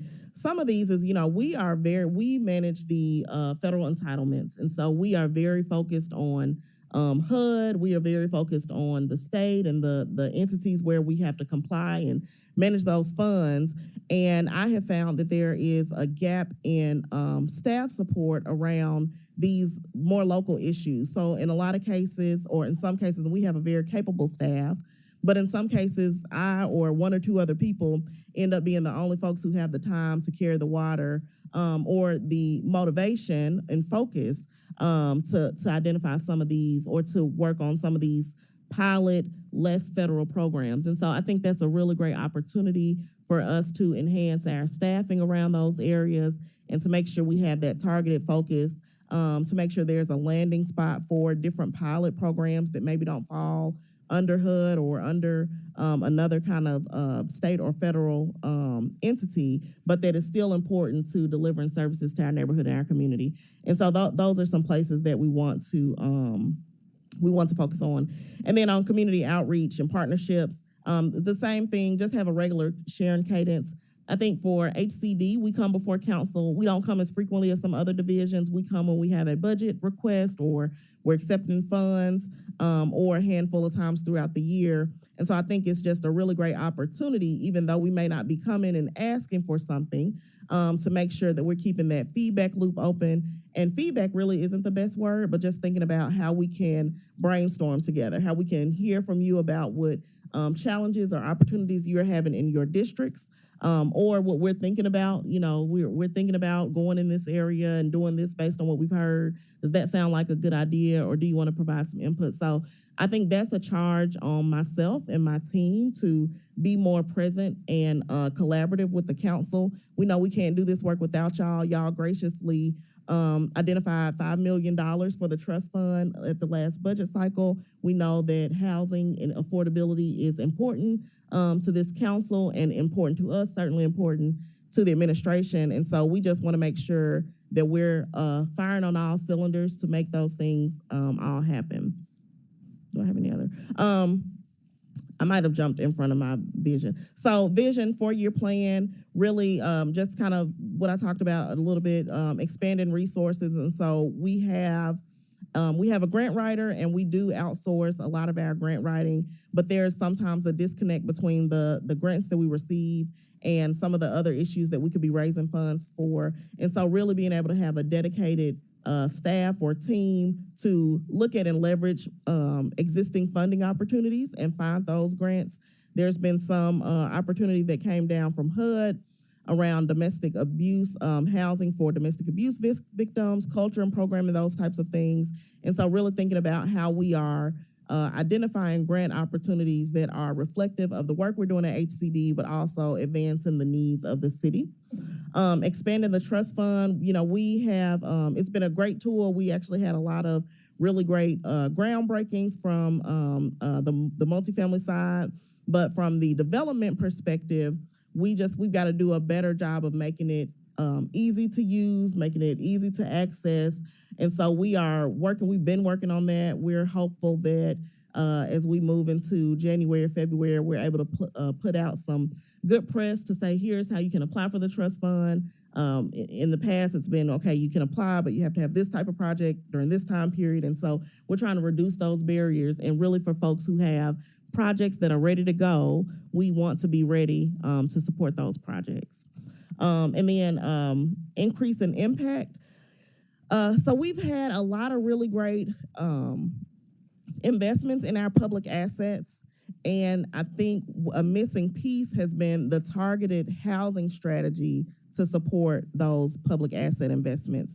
I tried to do a little bit of this around one of the places where we're investing. It didn't quite work out because capacity and timing, things were moving much more quickly. But really, I want us to be able to work strategically to say if we are investing in a library, if we're investing in a public park or street paving around an area, what's the housing component of that? How are we either establishing a home repair program in a parameter, a sidewalk program within that parameter would be awesome, or even looking at some new construction opportunities. But I think to have the type of change that Mayor Young is talking about and the council wants to see, it's really gonna take that layered approach to investment in these areas. Increase in impact, again, we want to talk about innovative development programs. Y'all talked a little bit about the sidewalk program as an example. But the middle income housing program, we had one in the past. I think it was the late 90s, early 2000s. Like many great pilots, it ran out of money. And so we're trying to determine how we can support this group. So we know that there is funding and opportunities out there for, it may not be a lot or enough, but there are some programs out there for housing developers who are at the 80% or lower area median income. People who are market rate, they're making it work by just general return on investment. But that middle income where people are still having challenges finding housing, that is a gap. And so we've been working on reestablishing the middle income housing program. We actually have an active pilot right now with some units in the uptown area. One thing we're doing differently is we're saying, okay, we'll do half grant, half loan so that we don't run out of money, or at least we don't run out as quickly. That will be something that we would look to the trust fund, ask the council to help support, ask Mayor Young's budget team to help us learn how or help us implement so that it sticks around. But we just think that's so critical to the housing continuum in our city. Line of credit program, that's what it sounds like. Pool of funding, I talked a little bit about that, affordable housing, incidentals, just things come up when you're developing, and if your budget's already tight and you don't have anywhere to pull from, you need a source. And if the city is already standing behind you, then let's stand a little bit taller to make sure that happens. And then really the last one I just want to end on is rapid rehousing. We know homelessness is a huge issue. We've done a lot of great work in the last couple of years. We've got a lot of great partners. Hospitality Hub is great. Community Alliance for the Homeless, several others. But we find ourselves every day by around this time, all of the available units are full. So if somebody is experiencing homelessness today, they slept in their car, they slept on the street, they need to call and get into a place. Once they get into the pipeline, they can move through it. But if you can't get into the pipeline, you're sleeping on the street again tomorrow.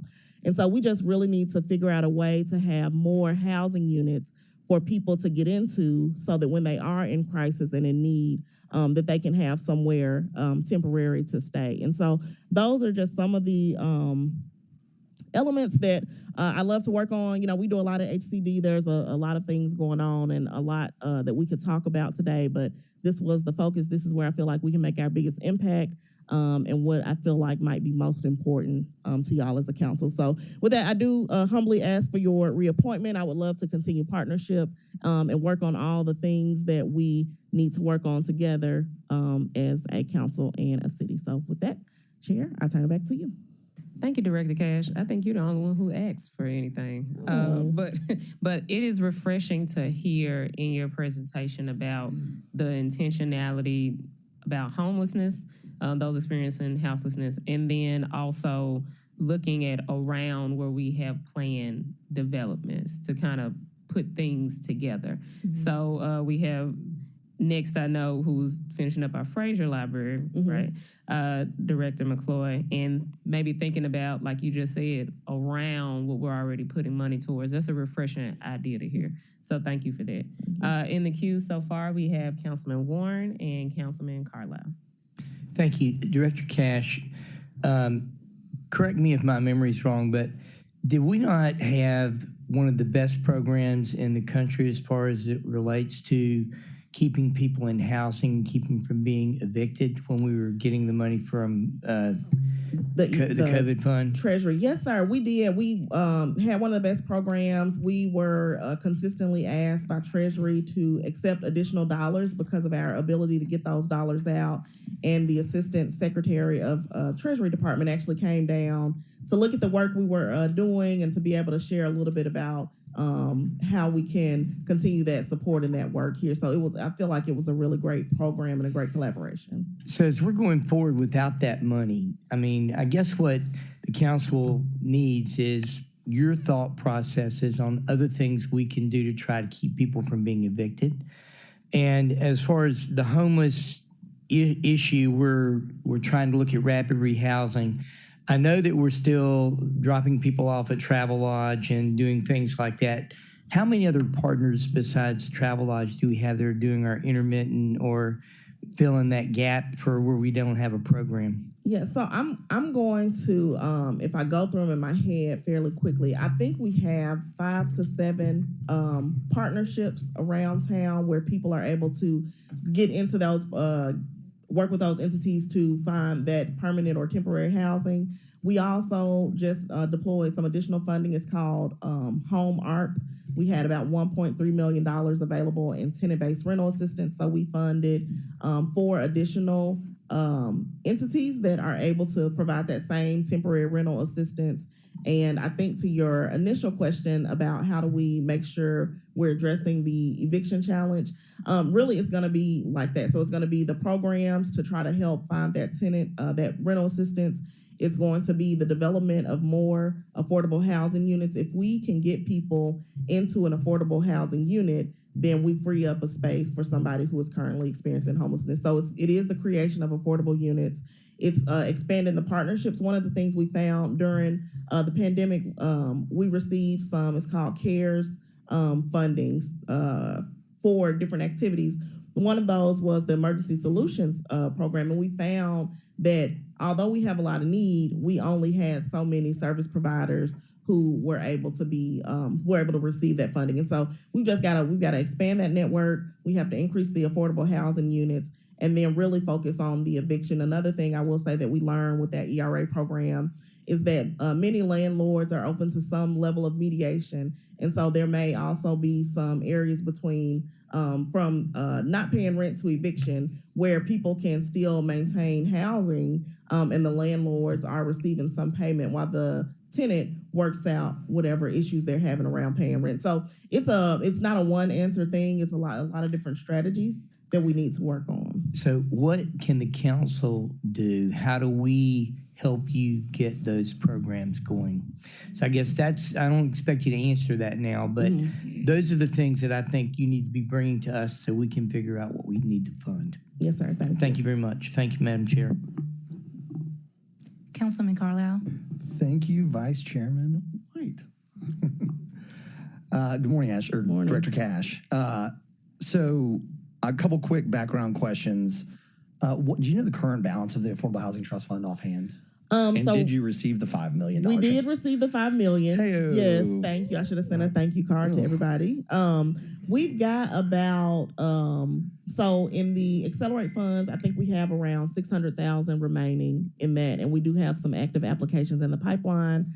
On the $5 million, we probably have 4.8 available. I think we have 4.4 million available. We, because of the success of our changes with the down payment assistance program, we did spend through all of our previously allocated money, and so we allocated $200,000 from the trust fund to DPA, and there are a couple of small home repair programs that we have funded through that current allocation. Yeah, I think as we get into the year, not today, that's something I want to dive into. The Affordable Housing Trust Fund's now become this kind of blanket term. And you're almost operating kind of like the DMC did, where you've got these drop-down categories underneath this program, or does, I should say the DMC does, where you've got home repair, assistance, developer equity, loan, and it'd just be nice to kind of have those lanes more defined so the council can follow along with how you're administrating the funds on a regular basis. Jeff brought up a great point, and I would say the assistance is certainly important, but the issue is supply and wraparound services. When you talk about getting from emergency housing into transitional into stabilized somewhere in there. It seemingly is neighborhood amenities and wraparound services depending on what that family, because one of the big things that I think I've been told is it's not just emergency shelter, but the thing that we're really lacking that we don't talk about as much is emergency family shelter. Opportunities where you can have a family in a home, and we talk about educational outcomes and all those things. And so it turns into this giant cog that's got to get fixed. And one of the things the council and the administration and just the general public have talked about is the rental market, right? The outside investor rental market.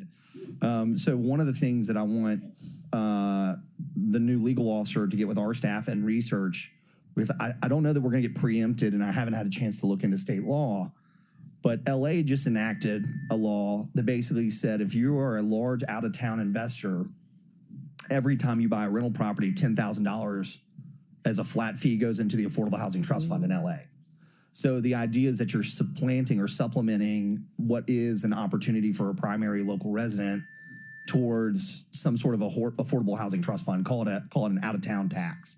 Or you know what? Nope, we're gonna call it a fee. We're gonna call it a fee. But I don't know the legality of it, and this was over the holidays. I sent it to Warren, to Jeff to look at too. But we need to dive into that as an opportunity. And to the press, please don't report that because the General Assembly is going into session, and I don't want to get preempted.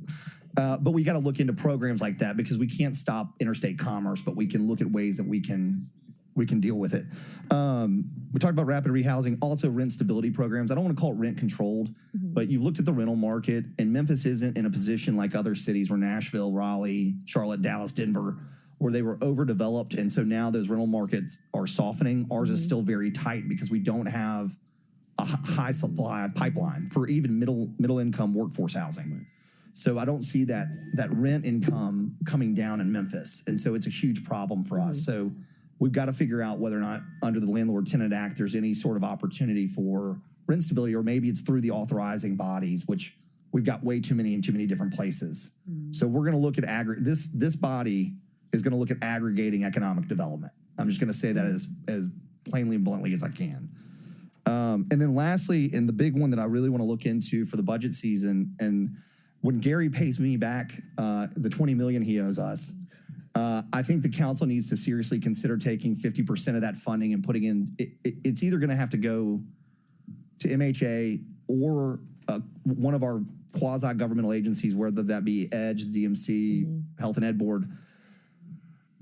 But I would like for the city to create a guarantee fund. With that kind of cash sitting in a fund and restricted, like we already have a restricted $10 million sitting out there today. But when you look at $10 million in cash as a guarantee fund sitting behind, and I'm not going to take credit for this. I see a friend of mine back there that turned me on to this. But when you look at guarantee funds, it allows us now to go borrow or guarantee or help developers. You talk about emerging developers, especially Black and brown developers in the city. It allows us the opportunity to go borrow money against something for something that they wouldn't have had the financial ability to do. It's the largest impediment to small developers is the lack of banking relationships or the lack of financial wherewithal. And so they've got to go talk to somebody with money in order to try and make a difference. And so at the end of the day, for years and years, local philanthropy has talked about it and nobody stepped up and really done it in a meaningful way. I think there's an opportunity for the city to do that without having taxpayers be harmed. As a matter of fact, it should help. So those are some of the big initiatives, and your group is the tip of the spear for that with Mayor Young. Yeah, so those are some of my general thoughts. I hope that we can work through those over the next 6 months as we march towards the budget. But those are the things that I would like to see. And certainly I think you've done a very good job for MHA and HCD in helping facilitate. The city doesn't need to be in the development business anymore. We need to help facilitate developers. Again, I want to take credit for that, but a friend of mine told me that, and I think she's absolutely right. So with that, I'll yield the floor back. Councilwoman Green. Thank you, Vice Chair. I am excited to hear about a lot of the things that you mentioned, and I wanted to echo some of what Councilman Carlisle said around the domestic violence housing and the need for families, in particular mothers who have teen boys. It's really, really hard to find placement for them. And I say that to you, and I'll give you one other stat too. we're at a critical point for crime in our community, and over half our violent crime in this community stems from a domestic violence incident. And in a year where we saw almost 400 homicides, many of them involved domestic violence incidents. And this is not just political to me, it is personal to me. I lost my best friend in a homicide to a domestic violence incident. She had 2 young boys and did not have housing. The other thing she had was a pet. And I know we talked about how animals sometimes are nicer than people earlier. But I recently saw a stat that said 48% of domestic violence victims don't consider leaving their home because they won't leave their pet behind. And we have an animal shelter. So I ask you, as you work through these issues, that we think about the whole family and you think about the impact it could have on public safety in our community as a whole. You are a vital role. The other vital role you play in public safety is on our re-entering citizens. We have 2 big things that stop people from recidivating. There are study after study that show, number 1 is a job, a good paying career with benefits, and number 2 is housing. And so if we do want to stop the revolving door, I'm not sure it goes through the bail room, but it might go through housing. We've got to get people in places where they feel and see a future. And that's for people who are coming out of our prisons, and that is for people who are fleeing domestic violence situations. So I'm here to work with you on those initiatives and others as you do that, because I think what you do could have a profound impact on public safety. And that is what I heard over and over again from my constituents when I was out knocking doors running for this office. Thank you. Councilman Canale.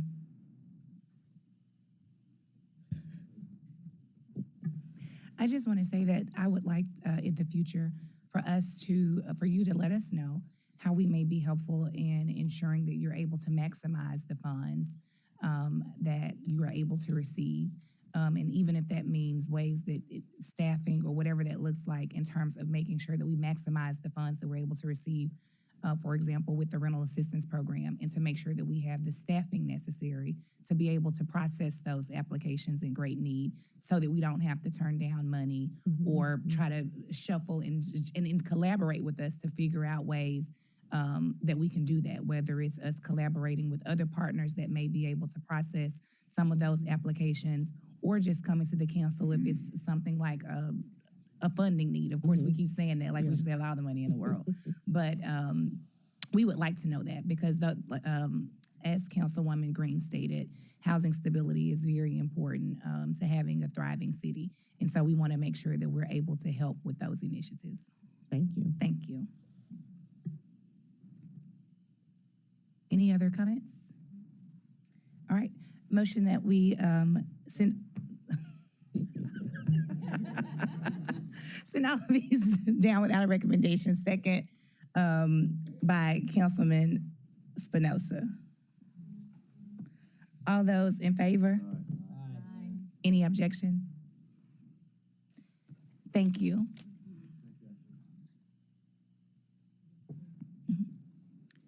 Item number 5 is the reappointment of Keenan McCloy for the Director of Libraries.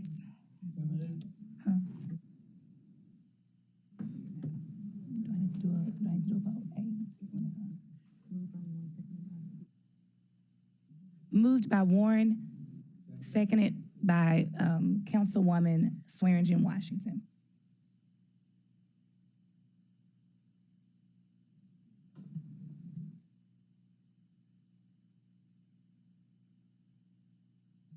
Oh, there we go. Okay.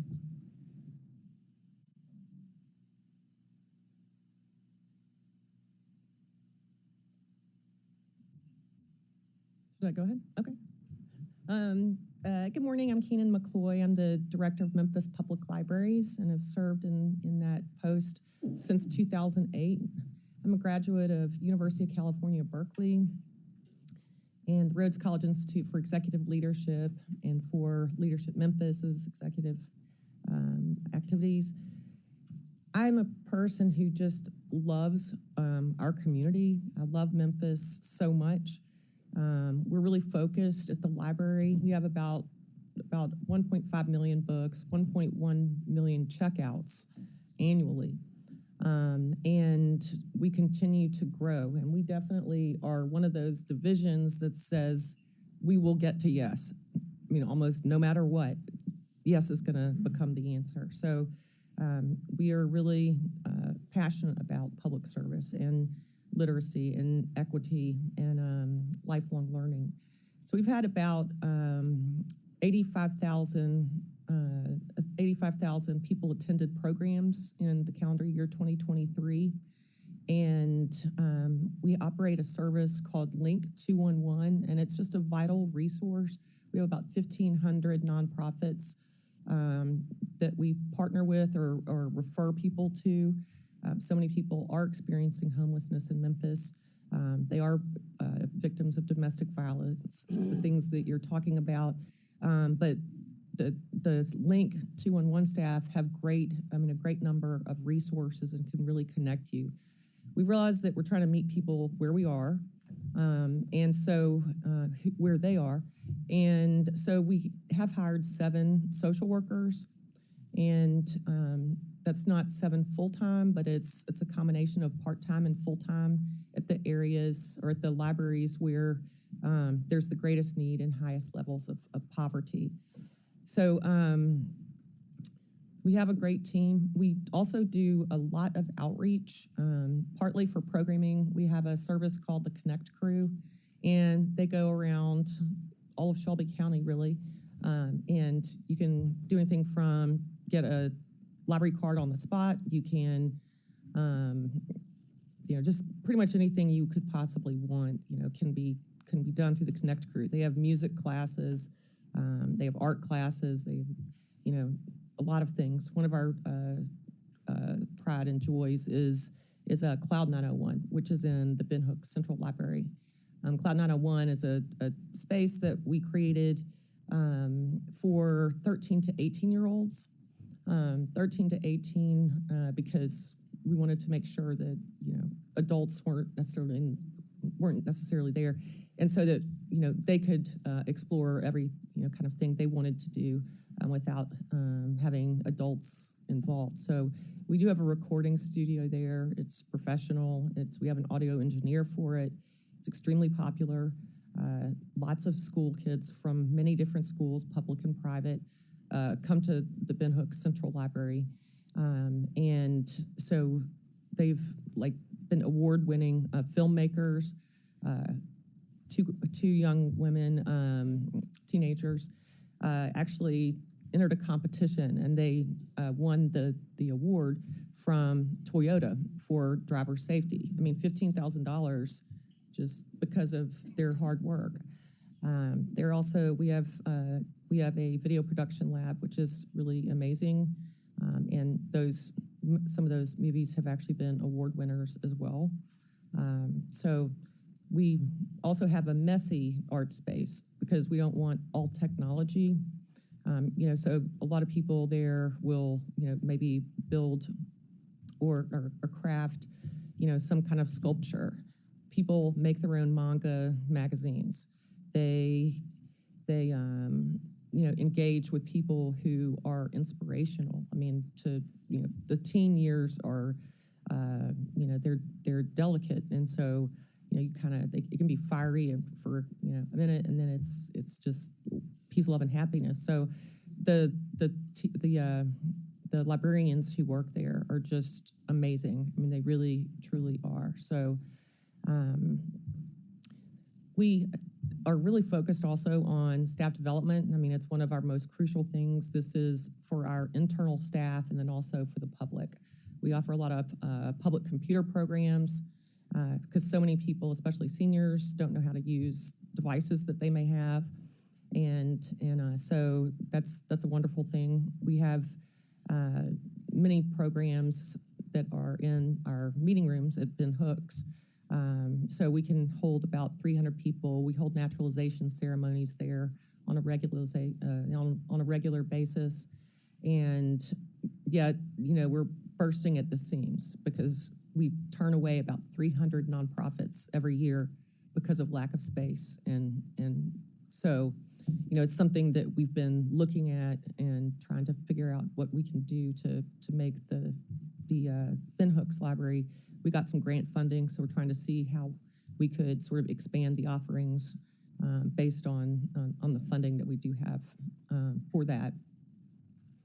So we do have 18 libraries. Technically, we have 19 with Melrose. The Melrose Library you'll have, and that's really exciting. So they have, there is a genealogy center there, and that's been a lot of people in the community of Orange Mound are very, very excited about, the future of Melrose and and the partnership with the Orange Mound Public Library. So, oh, thanks. So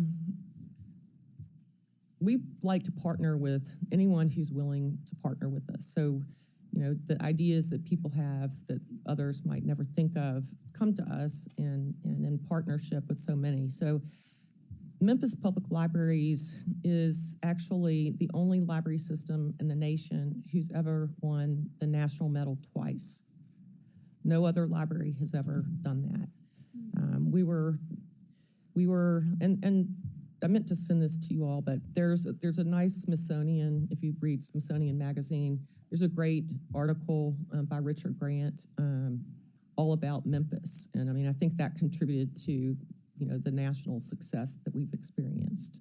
So the Institute for Museum and Library Sciences is the organization that awards the medal. It comes from the president. And so we did receive it twice, but we won't receive it again, I don't think, because you have to wait 8 more years to consider. So Memphis Public Library also won the National Summer Learning Association's Learning Award in 2021. And we've been called the most innovative library in the country, and that's resounded with a lot of people. So anywhere I go now, people are like, oh, you've got Cloud 901. You got the IMLS. So we do offer state-of-the-art comprehensive teen technology labs. We're putting in teen innovation centers because we can't, some of our smaller locations can't accommodate, those. So anyway, so it's been really great to have the teen innovation centers, which are a little bit smaller, but they are also very impactful. So we've been focused. We have a team approach. Everything we do is a team, so that if something happens to someone, other people know. They've all. Is it my time? No, I was just going to help you with the technology one. Pitiful. No. So, but we have really focused on mirroring our city's population by using equity, diversity, and inclusion, and also this amongst our staff. Some time ago, we were at about 80% Caucasian, 20% people of color. Now we're 65% people of color and 35%. So we continue to work on that. But we also found that when we hired individuals, I love the feel of Memphis. And so, we want our staff to reflect our community. So we do like to have, any kind of ideas we could to expand and improve the customer experience, both online and in person. And our staff is extremely willing, patient. Again, we do have lots of classes for people, and not just at Ben Hooks, but at other locations as well. We do like to host forums and have meetings for citizens to share their concerns and ideas as it relates to moving the city forward. And a lot of people, have benefited, and we have overflow. Again, we can only seat 300 people in the meeting room space, but we always have many more people making requests, and like I said, turning down at least 300 nonprofits per year. So we're definitely a part of. We want to be a part of the solution. We do want to get to yes, and we are going more high tech as it comes to customer service experiences online and in person, and there are there are thousands and thousands of people who take advantage of these activities. We also have something called Libby, where we have 1.5 million books. We have 1.1 people coming through the doors. We also have this service called Libby, which is an online, a lot of you might have it. It's free from the library. So if you like e-books or e-audiobooks, we have about 75,000 of them right now, and that number continues to grow. It's something that a lot of people appreciate, whether they have vision issues or, have difficulty reading.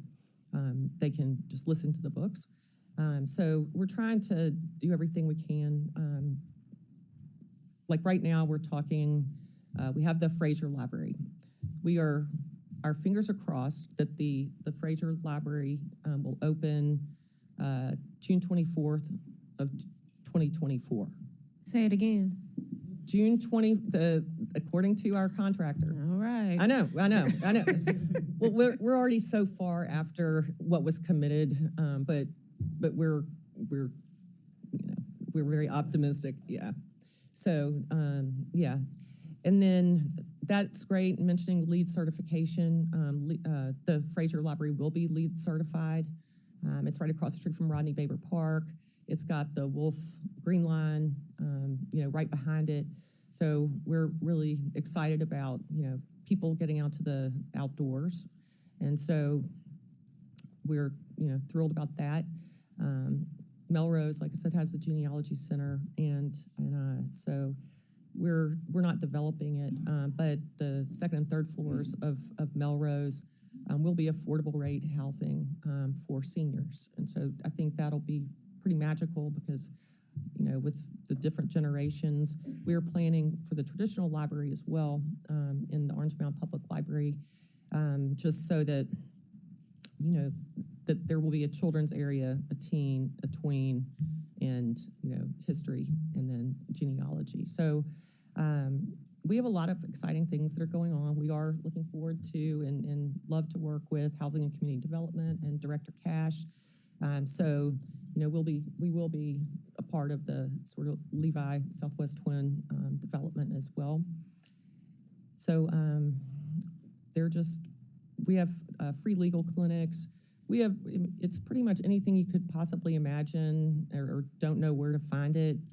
You can, our logo is, our slogan is, start here. And so, pretty much everything starts here and we get to yes. So.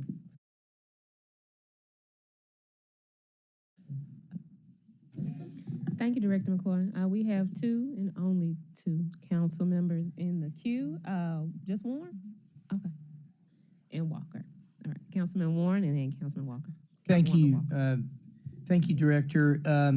I think I want to remind people that when we did have the initial issues that we had with COVID, it was the library and the Department of Parks that sort of stood up and helped our kids during that time period with remote learning.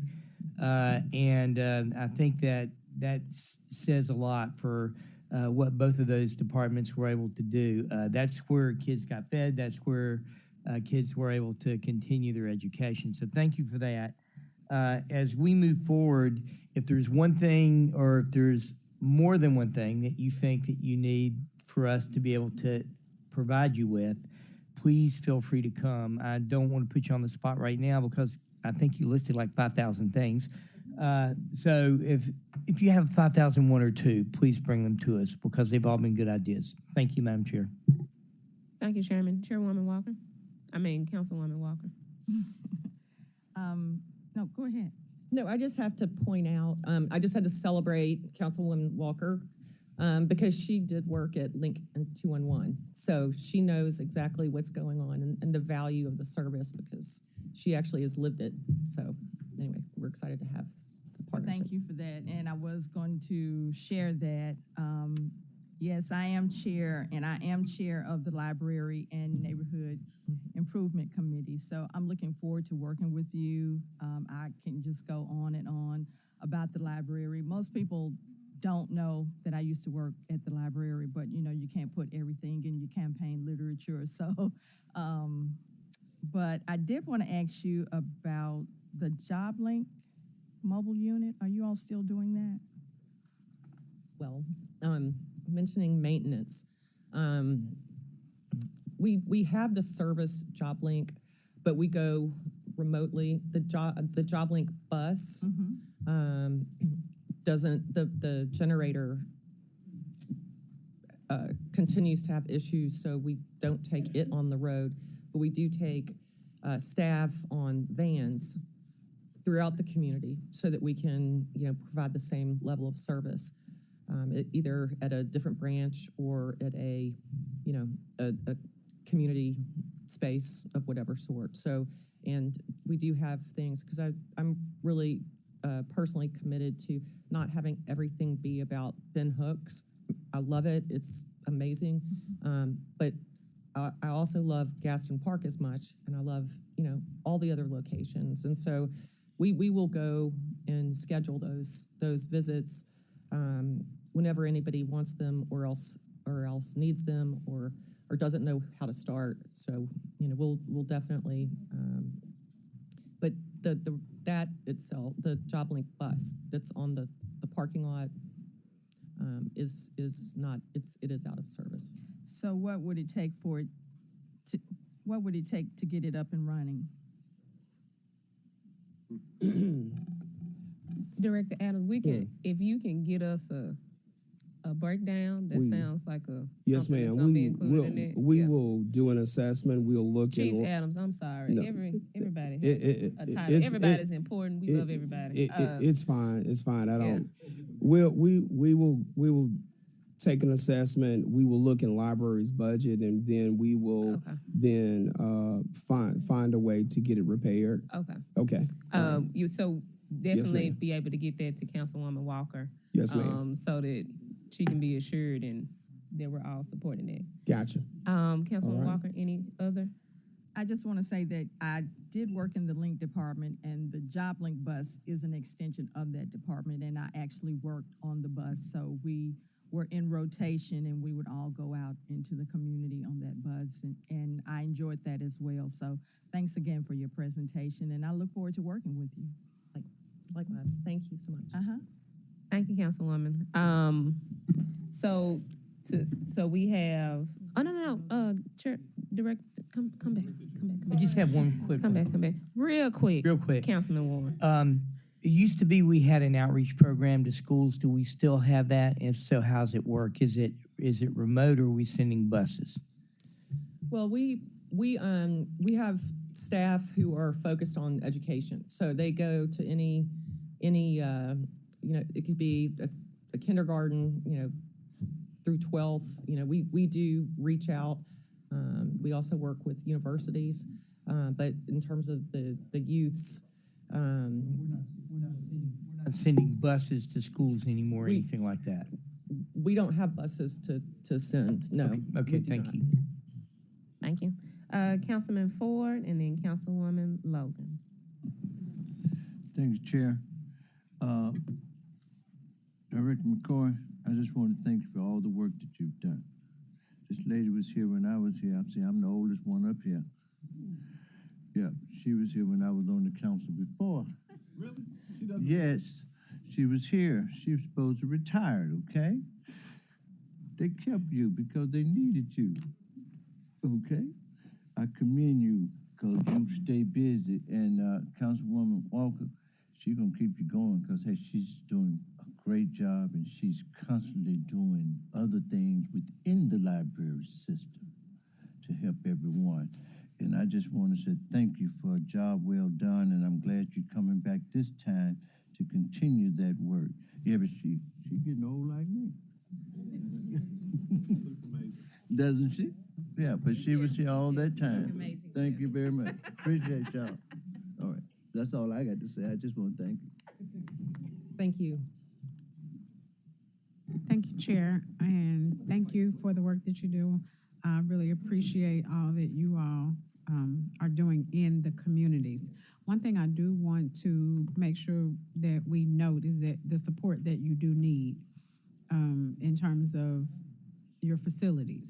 We've talked about that at length. And so I'm particularly concerned about the main library and the elevator that's not working. We only have one elevator, not even escalators, just the one elevator in the whole place. And you can't get to the second floor. So those types of things, we're doing amazing work, and you could do a lot more if we support you. So don't be afraid to say, these are the things that are not working. Even the part about the paint, it makes no sense to have that level of facility and all those accolades, and you walk in and the walls are horrible. So, and that's not you. I understand it, but I want to make certain that you bring those things, you talk about those things, you have them on in your presentations and budgets, because it makes a difference in how we move forward. And so that's all of your facilities. Those are some of the things that need to definitely be brought to the forefront. And because that particular one in the main library is a safety issue for the city. So we need to take care of those types of things. And I would like to see you bring those, or, this budget season, we need to know what we're dealing with. So I would greatly appreciate it. And thank you for always listening, when I call concerning those types of things, and doing everything you can to make sure the experience is still great.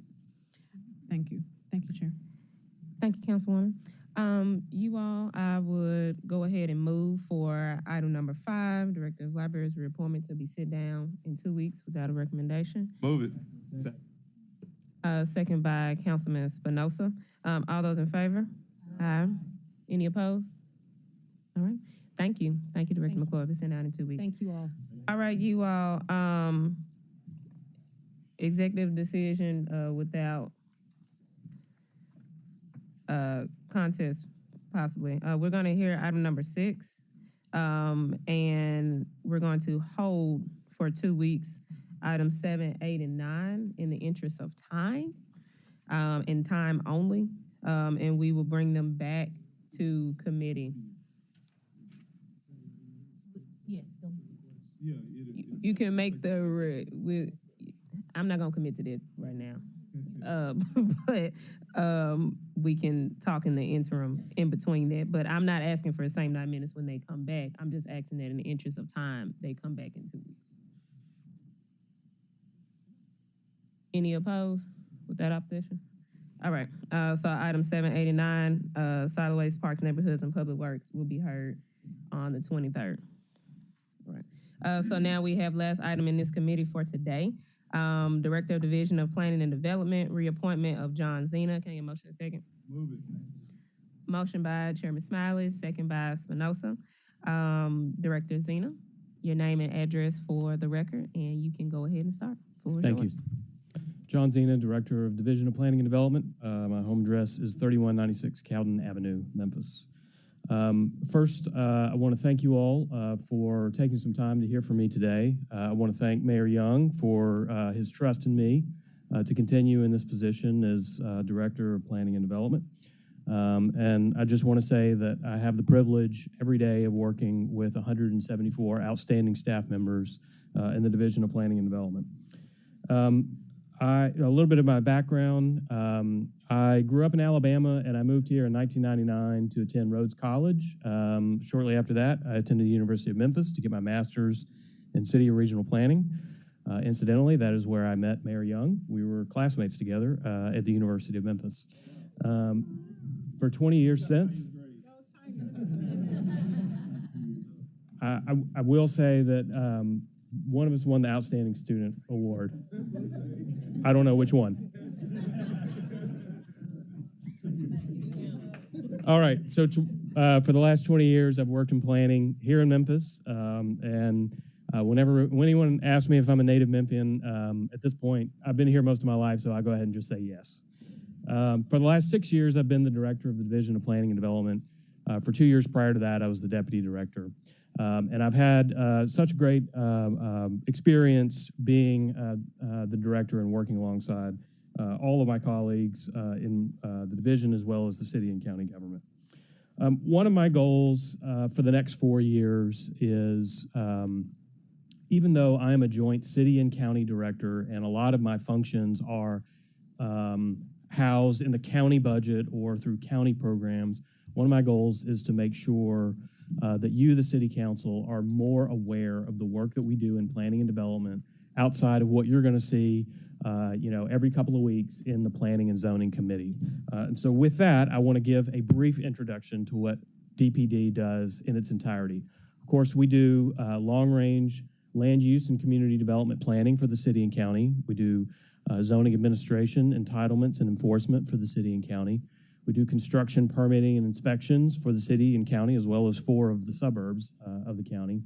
But we also have a housing department that is part of county government that receives federal entitlement money for housing programs for all of Shelby County outside of Memphis. But we do receive a lot of money for programs through state and federal government that go into investments in the city. And so we have done a lot over the last couple of years and look forward to doing more with HCD and coordinating our resources. I believe Director Cash noted that the need that we have in our community in terms of housing far outweighs the resources that we have available. And one of the things that she and I both concluded was necessary is that we best leverage our 2 programs, or our 2 divisions, and all of the programs that we offer so that we can help as many individuals across the city as possible. We also administer the Regional Transportation Planning Department for the entire region, the bi-state region. That staffs the Metropolitan Planning Organization. That entity is a federally designated entity that essentially controls the flow of formula transportation funding that comes to our region. So we not only do the regional transportation planning, but we also manage the processes which dictate how formula dollars for transportation projects get allocated across our region. That's something that I think is often not well understood about our division here on the city side that I would like to make better understood over the next 4 years. And then finally, we also have the city, the Sustainability and Resilience Department for the city and county that does initiatives related to planning and programs for environmental sustainability and climate resilience. So among our accomplishments over the last few years, I'm just going to highlight a few, mainly around 2 big areas of change that we've taken on within our division. First of all is the permitting process. When I took on the role as director, we averaged about 7 days from when an inspection for construction was requested and when we actually performed it. We averaged over 30 days for when a plan review was done on a set of building plans. We averaged about a week to issue a simple permit for electrical, mechanical, and plumbing work. Since I've taken the role of director, we've instituted a number of changes. We have an online permit system now. We have a one-stop permitting website, develop901.com. We've done a number of improvements to our physical space and our organizational realignment. We are very much customer-focused, and we've changed the way that we do business, and we review it and monitor it on a regular basis through comprehensive performance indicators. Today, if you call by 2:30 this afternoon, you can get an inspection scheduled for tomorrow, and that is every single day of the week that we offer that. You also will get a 30-minute call ahead when your inspector's coming. You'll get a 2-hour window. Those are things that we didn't do before that we do now. Today, we average on a plan review for large commercial permits, 10 days review. I'll stack that against any major city in the United States in terms of the responsiveness in terms of permitting. So we're very proud of that work, and like I said, we have a lot of great employees who have helped make that work reality. We also have partners across multiple divisions of city and county who have a responsibility for development review to be part of our system. Engineering, fire, and health, county health are all part of our one-stop permitting website. We continue to work with the MLGW and Public Works to make sure that they're part of it as well. Second thing I want to note in terms of accomplishments, our comprehensive plan, the first since 1981, and maybe more importantly, the implementation of our comprehensive plan. Over the last 5 years, we've taken a lot of steps to ensure that not only do we have a plan that's been adopted, that we follow, but we're continually reviewing it every year. We're ensuring that every case that comes before you is measured against the plan in terms of consistency. We've done a number of comprehensive rezonings following, really in all cases, moratoria and how we can better create zoning environments for our neighborhoods using the comprehensive plan. We've done continuous planning, things like our housing policy plan, our climate action plan, our smart city plan, have all been based on our comprehensive plan. And then, of course, the portion of Accelerate Memphis that went to activating Memphis 3.0 funded many of the ideas that residents raised during the planning process that became what in the comprehensive plan we called implementation priorities. And so that has been a major accomplishment, along with, in our sustainability section, administering a $60 million resilience grant that came from the federal government. We've recently gotten federal money for regional climate action planning that we're doing now. We've done a number of initiatives around solar and green fleet. We've increased our funding for housing rehabilitation. That's inside the city and outside of the city. And again, that's in partnership with HCD, and continued to improve how we do regional transportation planning. There are many opportunities to come. We are coming up on the 5-year update for Memphis 3.0. One of the things that I want to make sure that we do is a comprehensive zoning code update so that our zoning code matches the future land use plan that's a part of Memphis 3.0. And we'll be able to leverage the 5-year update to do community engagement over the next year and a half to ensure that we have the community's voice within comprehensive zoning updates. We do still have a number of Accelerate Memphis projects that we are completing that will be done this year, but there are a lot of lessons learned from our administration of those projects that we think can help inform community investments going forward, particularly as we think about the new implementation priorities that are identified in the 5-year plan update and how those get coordinated. Continue partnership with HCD around aligning housing programs. Continued code and process improvements to support affordable housing, I think, are necessary to achieve the broader goal of supporting affordable housing, some of which you've talked about already with Director Cash, but I think zoning also plays a major part in that. Improving communication and engagement with citizens and customers. All of our work is customer-facing or citizen-facing. We do constant work to try to improve the way we communicate that. One of the areas where we have not done such a good job is our sign code enforcement and licensing. So we have an opportunity to improve on that, and we've got some measures in place right now to not only do a better job of that, but also capture a lot more revenue from that. A lot of our revenue, of course, is fee-based. These are fees that are already in place. This is really about capturing revenue that would be owed to us. Why do you care about sign code enforcement? Well, part of it is the decluttering that Director Berlin talked about, and part of it is our sign code enforcement revenue also funds zoning enforcement. And if I had to guess, I'd say 50% of the calls that I get from you or your staff or your constituents have to do with zoning enforcement. And so that additional revenue would help us put more zoning inspectors on the street. And then finally, bringing some of the lessons learned that we've done through the county's green initiatives to the city. So just to summarize in terms of our vision for your plan, the work that we have ahead of us in terms of Memphis 3.0 5-year update, what we can accomplish with that, not only with citywide rezoning, but also identifying new investment priorities and making sure that those investment priorities become a part of the way that we invest in our communities through models like Accelerate Memphis and what we've learned from that. Sustained engagement in planning and implementation. Once we're done with the 5-year update, not going away and coming back 5 years later, but continuing just to engage in between periods of time. Fully integrating all of our development partners into our Development 901 system, so we truly have a one-stop for all customers who are doing development or citizens who want to understand more about development to go to one place and figure out what's going on. Continuing to fully use the technology we have available to us. It's not just a permit system, it's a business intelligence system as well. And we've been able to leverage that to do a much better job with the work that we do. And we're also doing other efforts coming up related to using available technology. One of the things that we're piloting right now with 2 different outside parties, the University of Florida and then one of our vendors, is using AI to help us with plan review and helping move plan review quicker.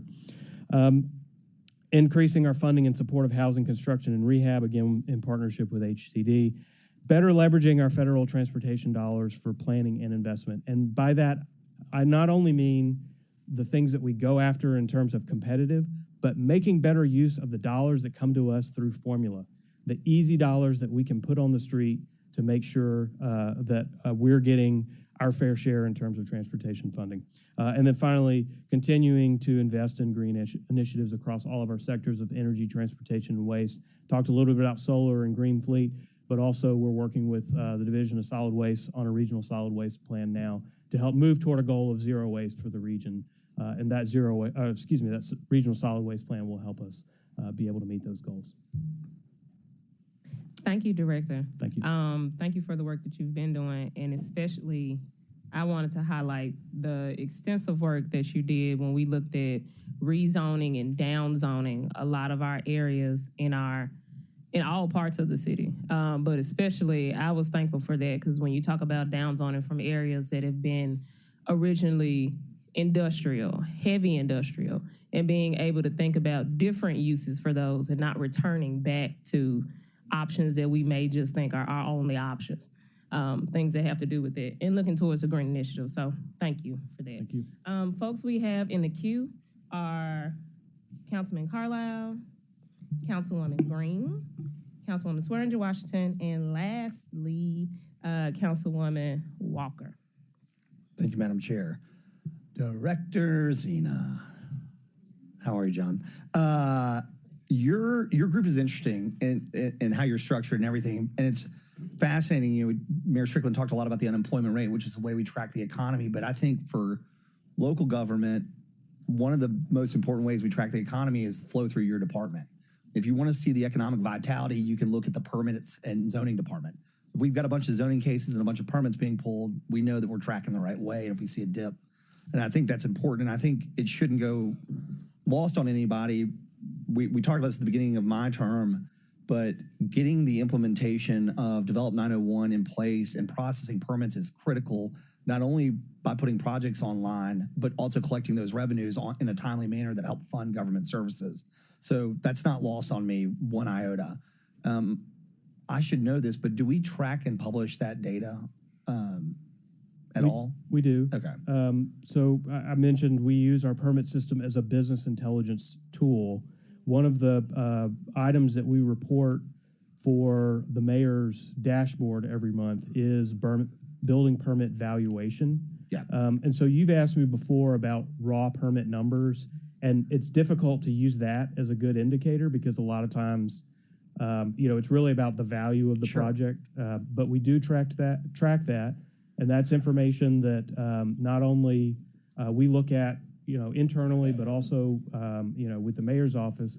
But it's probably a good information source as we go towards improving Develop 901 as a fully realized one-stop shop to better communicate a lot of those types of indicators through our website so that people see what the health of the development community is. Yeah, what it is, where it is, how it is, what types, all that stuff is important when you're trying to, especially when you're master planning, right? One thing I want to touch on, and it relates to both you and Director Cash, but it's really Director Cash, I forgot to, MLGW's assistance program for affordable housing development. That's a big one for me too. We've got to make sure we're administering that. Projects getting stalled out or not being able to go because they can't pencil because they got to build a $100,000 transformer plus tap fees. That's a big one. John, for you, or Director Zena, for you, when do you plan on having the latest ZTA for Memphis 3.0? Roughly speaking, what is your hope for your team? Sure. So first of all, you're going to see a couple of ZTAs for our new members. That is zoning text amendment, and that is an amendment to the code of the Unified Development Code. You're actually going to see a couple of those in the next few months here. Those are not the ones that I've referenced. Those are, one of them has to do with solar farms, which is something that's bubbling on the county side. But then one of them is we typically take an omnibus ZTA where we look at, issues throughout the year that need to be adjusted in the UDC, and we bring those to you for those changes. So those two will come to you in the next few months. What I think you're referencing is not only a ZTA, but also a citywide rezoning, Councilman. My expectation is that we're going to start a public process around June of this year that will last a little over a year. And then by the end of 2025, we'll have those package of revisions and amendments that we bring to you. But of course, you all will be involved from the very beginning, or at least we'll be given the opportunity. Great. And one last question, and then I'll yield the floor because I know we need to keep moving. 2025 is far off. I know we need to go through that process, and there's some coming. The one thing that I want to focus on, and to my new colleagues and to my colleagues that served last term, is to have the legislative fortitude to implement the necessary zoning changes that relieve the burden for affordable housing off affordable housing and middle housing developers. We actually made an attempt at it middle of last year, and there was significant pushback from residents in Midtown about townhomes. The build by right needs to be expanded to allow different types of affordable housing and affordable housing, what I call subdivisions, whether they're pocket subdivisions or they're larger.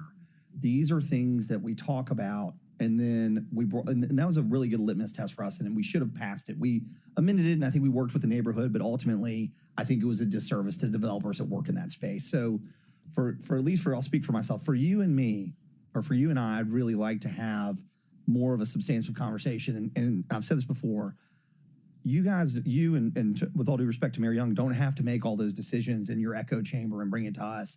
You feel free to make us say yes or no. I mean, we are ultimately responsible for zoning. It's one of our very few legislative powers that we have. And put us in a position where we've got to have that conversation with the public as well, because I know we're missing a big opportunity for affordable and workforce housing just based on the amount of hoops you have to go through under our current zoning guidelines in some instances. So I hope we can partner on that. Thank you. I agree, and look forward to it. All right. Thank you. Thank you, Madam Chair. Thank you, Councilman Carlisle. Councilwoman Green. Director Zena, it's good to see you over here. I have worked with you many times on the county side with Mayor Harris, and some of the things we've worked on I'd like to see brought here, especially around the green initiatives, our EV fleet and the green fleet ordinance that we put forward. There's no reason for us to not try to work on that here, because as stewards of public funds, and as people who understand the environment as it is continuing to go, we need to be moving that way. And so I would like to work with you in the future on a similar ordinance here to replace our fleet, as we've stated before, gradually over time to more EV vehicles. I also am interested in your work in the solar area.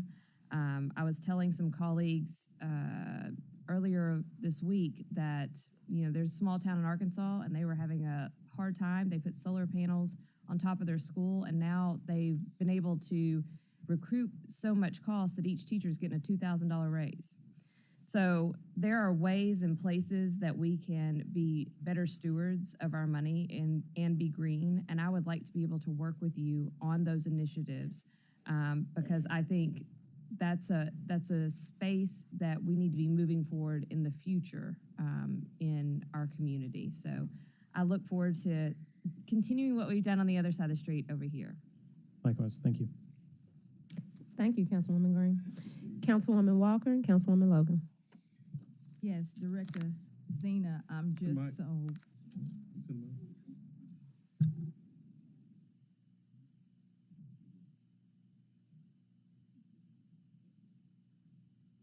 Okay. Director Zena, I'm just so excited about all of the green initiatives that is taking place here in the city of Memphis. You know, I come from an environmental and clean energy background, and our paths have crossed already surrounding that. I'm looking under opportunities, and I see here bringing lessons learned from the county's green initiatives to the city. Could you speak to one of those lessons learned? Sure, I'd be happy to. In fact, I think Councilwoman Green probably noted quite frankly, the easiest one, which would be the Green Fleet Ordinance. We did a lot of work with other staff in Mayor Harris's office to come up with pretty common sense legislation, I thought, that set some goals in terms of the areas of the fleet that would be impacted, the types of vehicles. It wasn't just limited to electric vehicles. It was hybrids, plug-in electric vehicles, and full electric vehicles that were included. And then we also set, I think, very common sense goals in terms of the rate in which we would be able to add to the fleet. It wasn't an overnight transition. What we said was, within the first year, I believe it was 5% of the fleet that we would try to get to green vehicles. And then we set a goal for 5 years and a goal for 10 years that were very achievable. I think that type of legislation can not only be something that we bring over to the city to consider, but quite frankly, I think there's a lot of it that could be just copied whole cloth. Absolutely. And one final question, are you fully staffed? Do you have any vacancies? Well, we certainly have vacancies. We keep thankfully a fairly low vacancy rate. We do have, I've met with all of my department leaders over the last couple of weeks. We do have positions that we need to add to our division. As I mentioned a moment ago, thankfully, a lot of our funding comes through fee revenue. And so we have a little bit more flexibility when we need to add staff. As long as the revenue is coming in, we can add staff because ultimately those activities require persons on the street or in the office to help administer that work. So we do have some needs in terms of particularly zoning inspectors that I think we'll be able to add with the new revenue that we can expect. But we have other needs in terms of particularly in sustainability planners who can help manage a lot of the funds that we're receiving, with both the bipartisan infrastructure law, but especially the Inflation Reduction Act. There's a lot more money for green initiatives that's coming down, and so we need staff to help administer those programs if we can maximize, in order to maximize what's available. Thankfully, a lot of that can be supported by grant funds, but some of it needs to also come in the form of general funds. But we'll be looking at that in the upcoming budget. Okay, thank you, and keep up the green work. Thank you. Thank you, Councilwoman. Councilman Ward. Okay. Just a quick question. Where are we as far as potential zoning regulations to try to limit Bitcoin mining within city limits? Or where are you gone with that? Not very far, to be quite honest with you. I think our only instance was within a couple of months, or I guess a couple of months ago, we had a variance case come to the Board of Adjustment for an operation that wanted to use shipping containers to do Bitcoin mining. There's nothing in the code that prevented the Bitcoin mining part of it. The reason why they had to get a variance is because they were using shipping containers. And so that is something that we put on our list of emerging issues to research, because obviously that, while it may not necessarily have a zoning impact in terms of the impacts to the surrounding area, it does have quite a draw on our energy systems. So that's something that we need to be, I think, come up with common sense regulations for the zoning code. That'll be part of the update 3.0. Yes. Well, it would be part of a ZTA, a part of an update to the UDC. Yes. Thank you. Thank you, Councilman. Councilwoman Cooper Sutton. Thank you, Chair. Director John, thank you for the hard work that you have done and still doing. I thank you for the opportunity for allowing me to come into your office and share all that valuable information with me with planning and zoning. But I heard you say that you need more in zoning inspectors.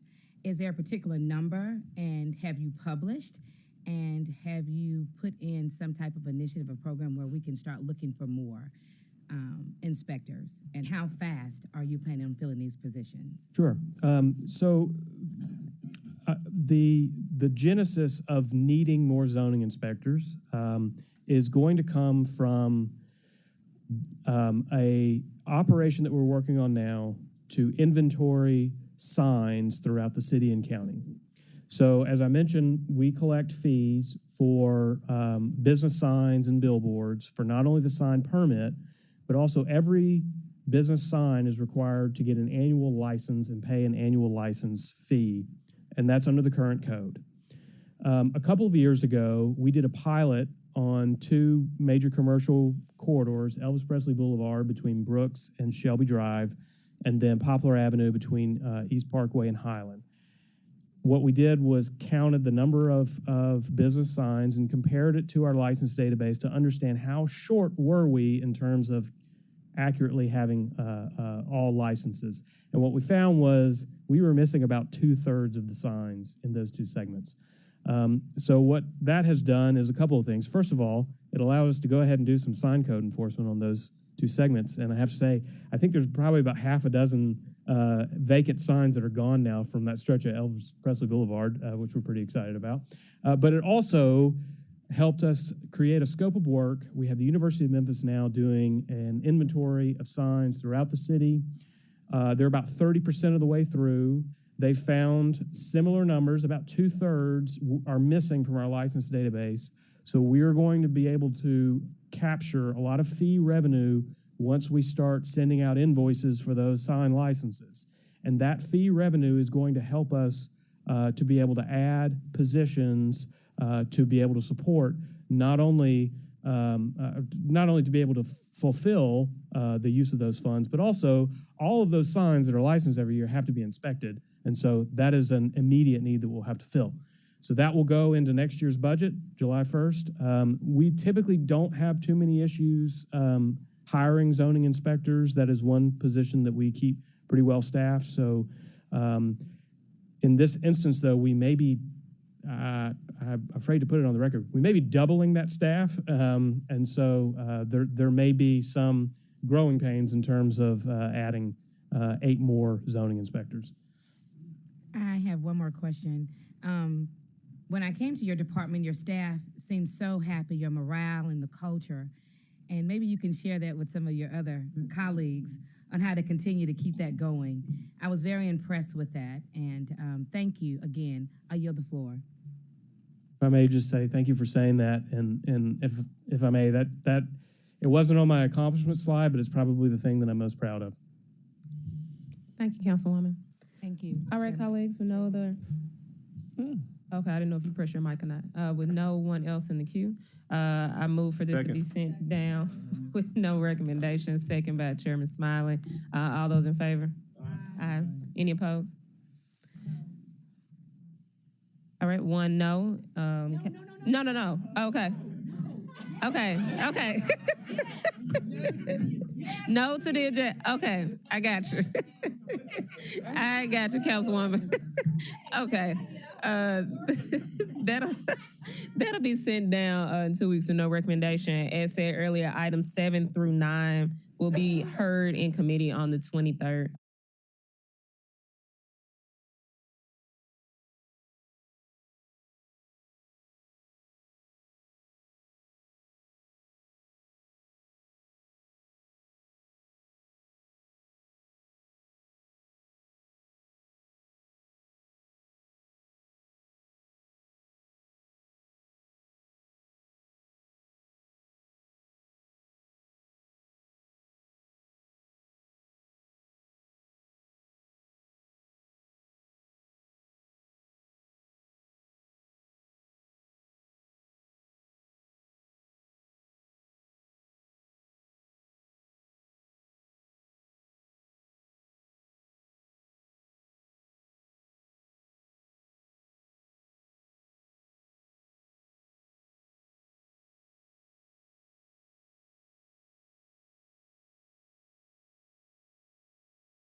Councilwoman Green. Present. Councilman Carlisle. Councilwoman Walker. Here. Councilwoman Easter Thomas. Present. Councilman Ford. Councilman Spinoza. Councilwoman Logan. Present. Councilwoman Cooper Sutton. Present. Councilwoman White. Present. Councilman Smiley. Oh, I'm here.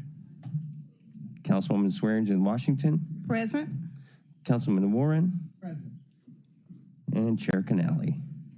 Here, Chair observes a quorum. Colleagues, welcome to Planning and Zoning. It's good to be back at P&Z. Little housekeeping as we get started. Let this serve as public notice. If the applicant and or their representatives are not here for both committee and full council, your item will not be heard. I'll repeat that. If the applicant and or representative are not here for committee and or full council, your item will not be heard. Colleagues, we have 2 items on the agenda today. Without objection, I would like to send them both downstairs without recommendation for full presentation and vote, excuse me, at 3:30. Anyone object? Thank you, colleagues. We're adjourned.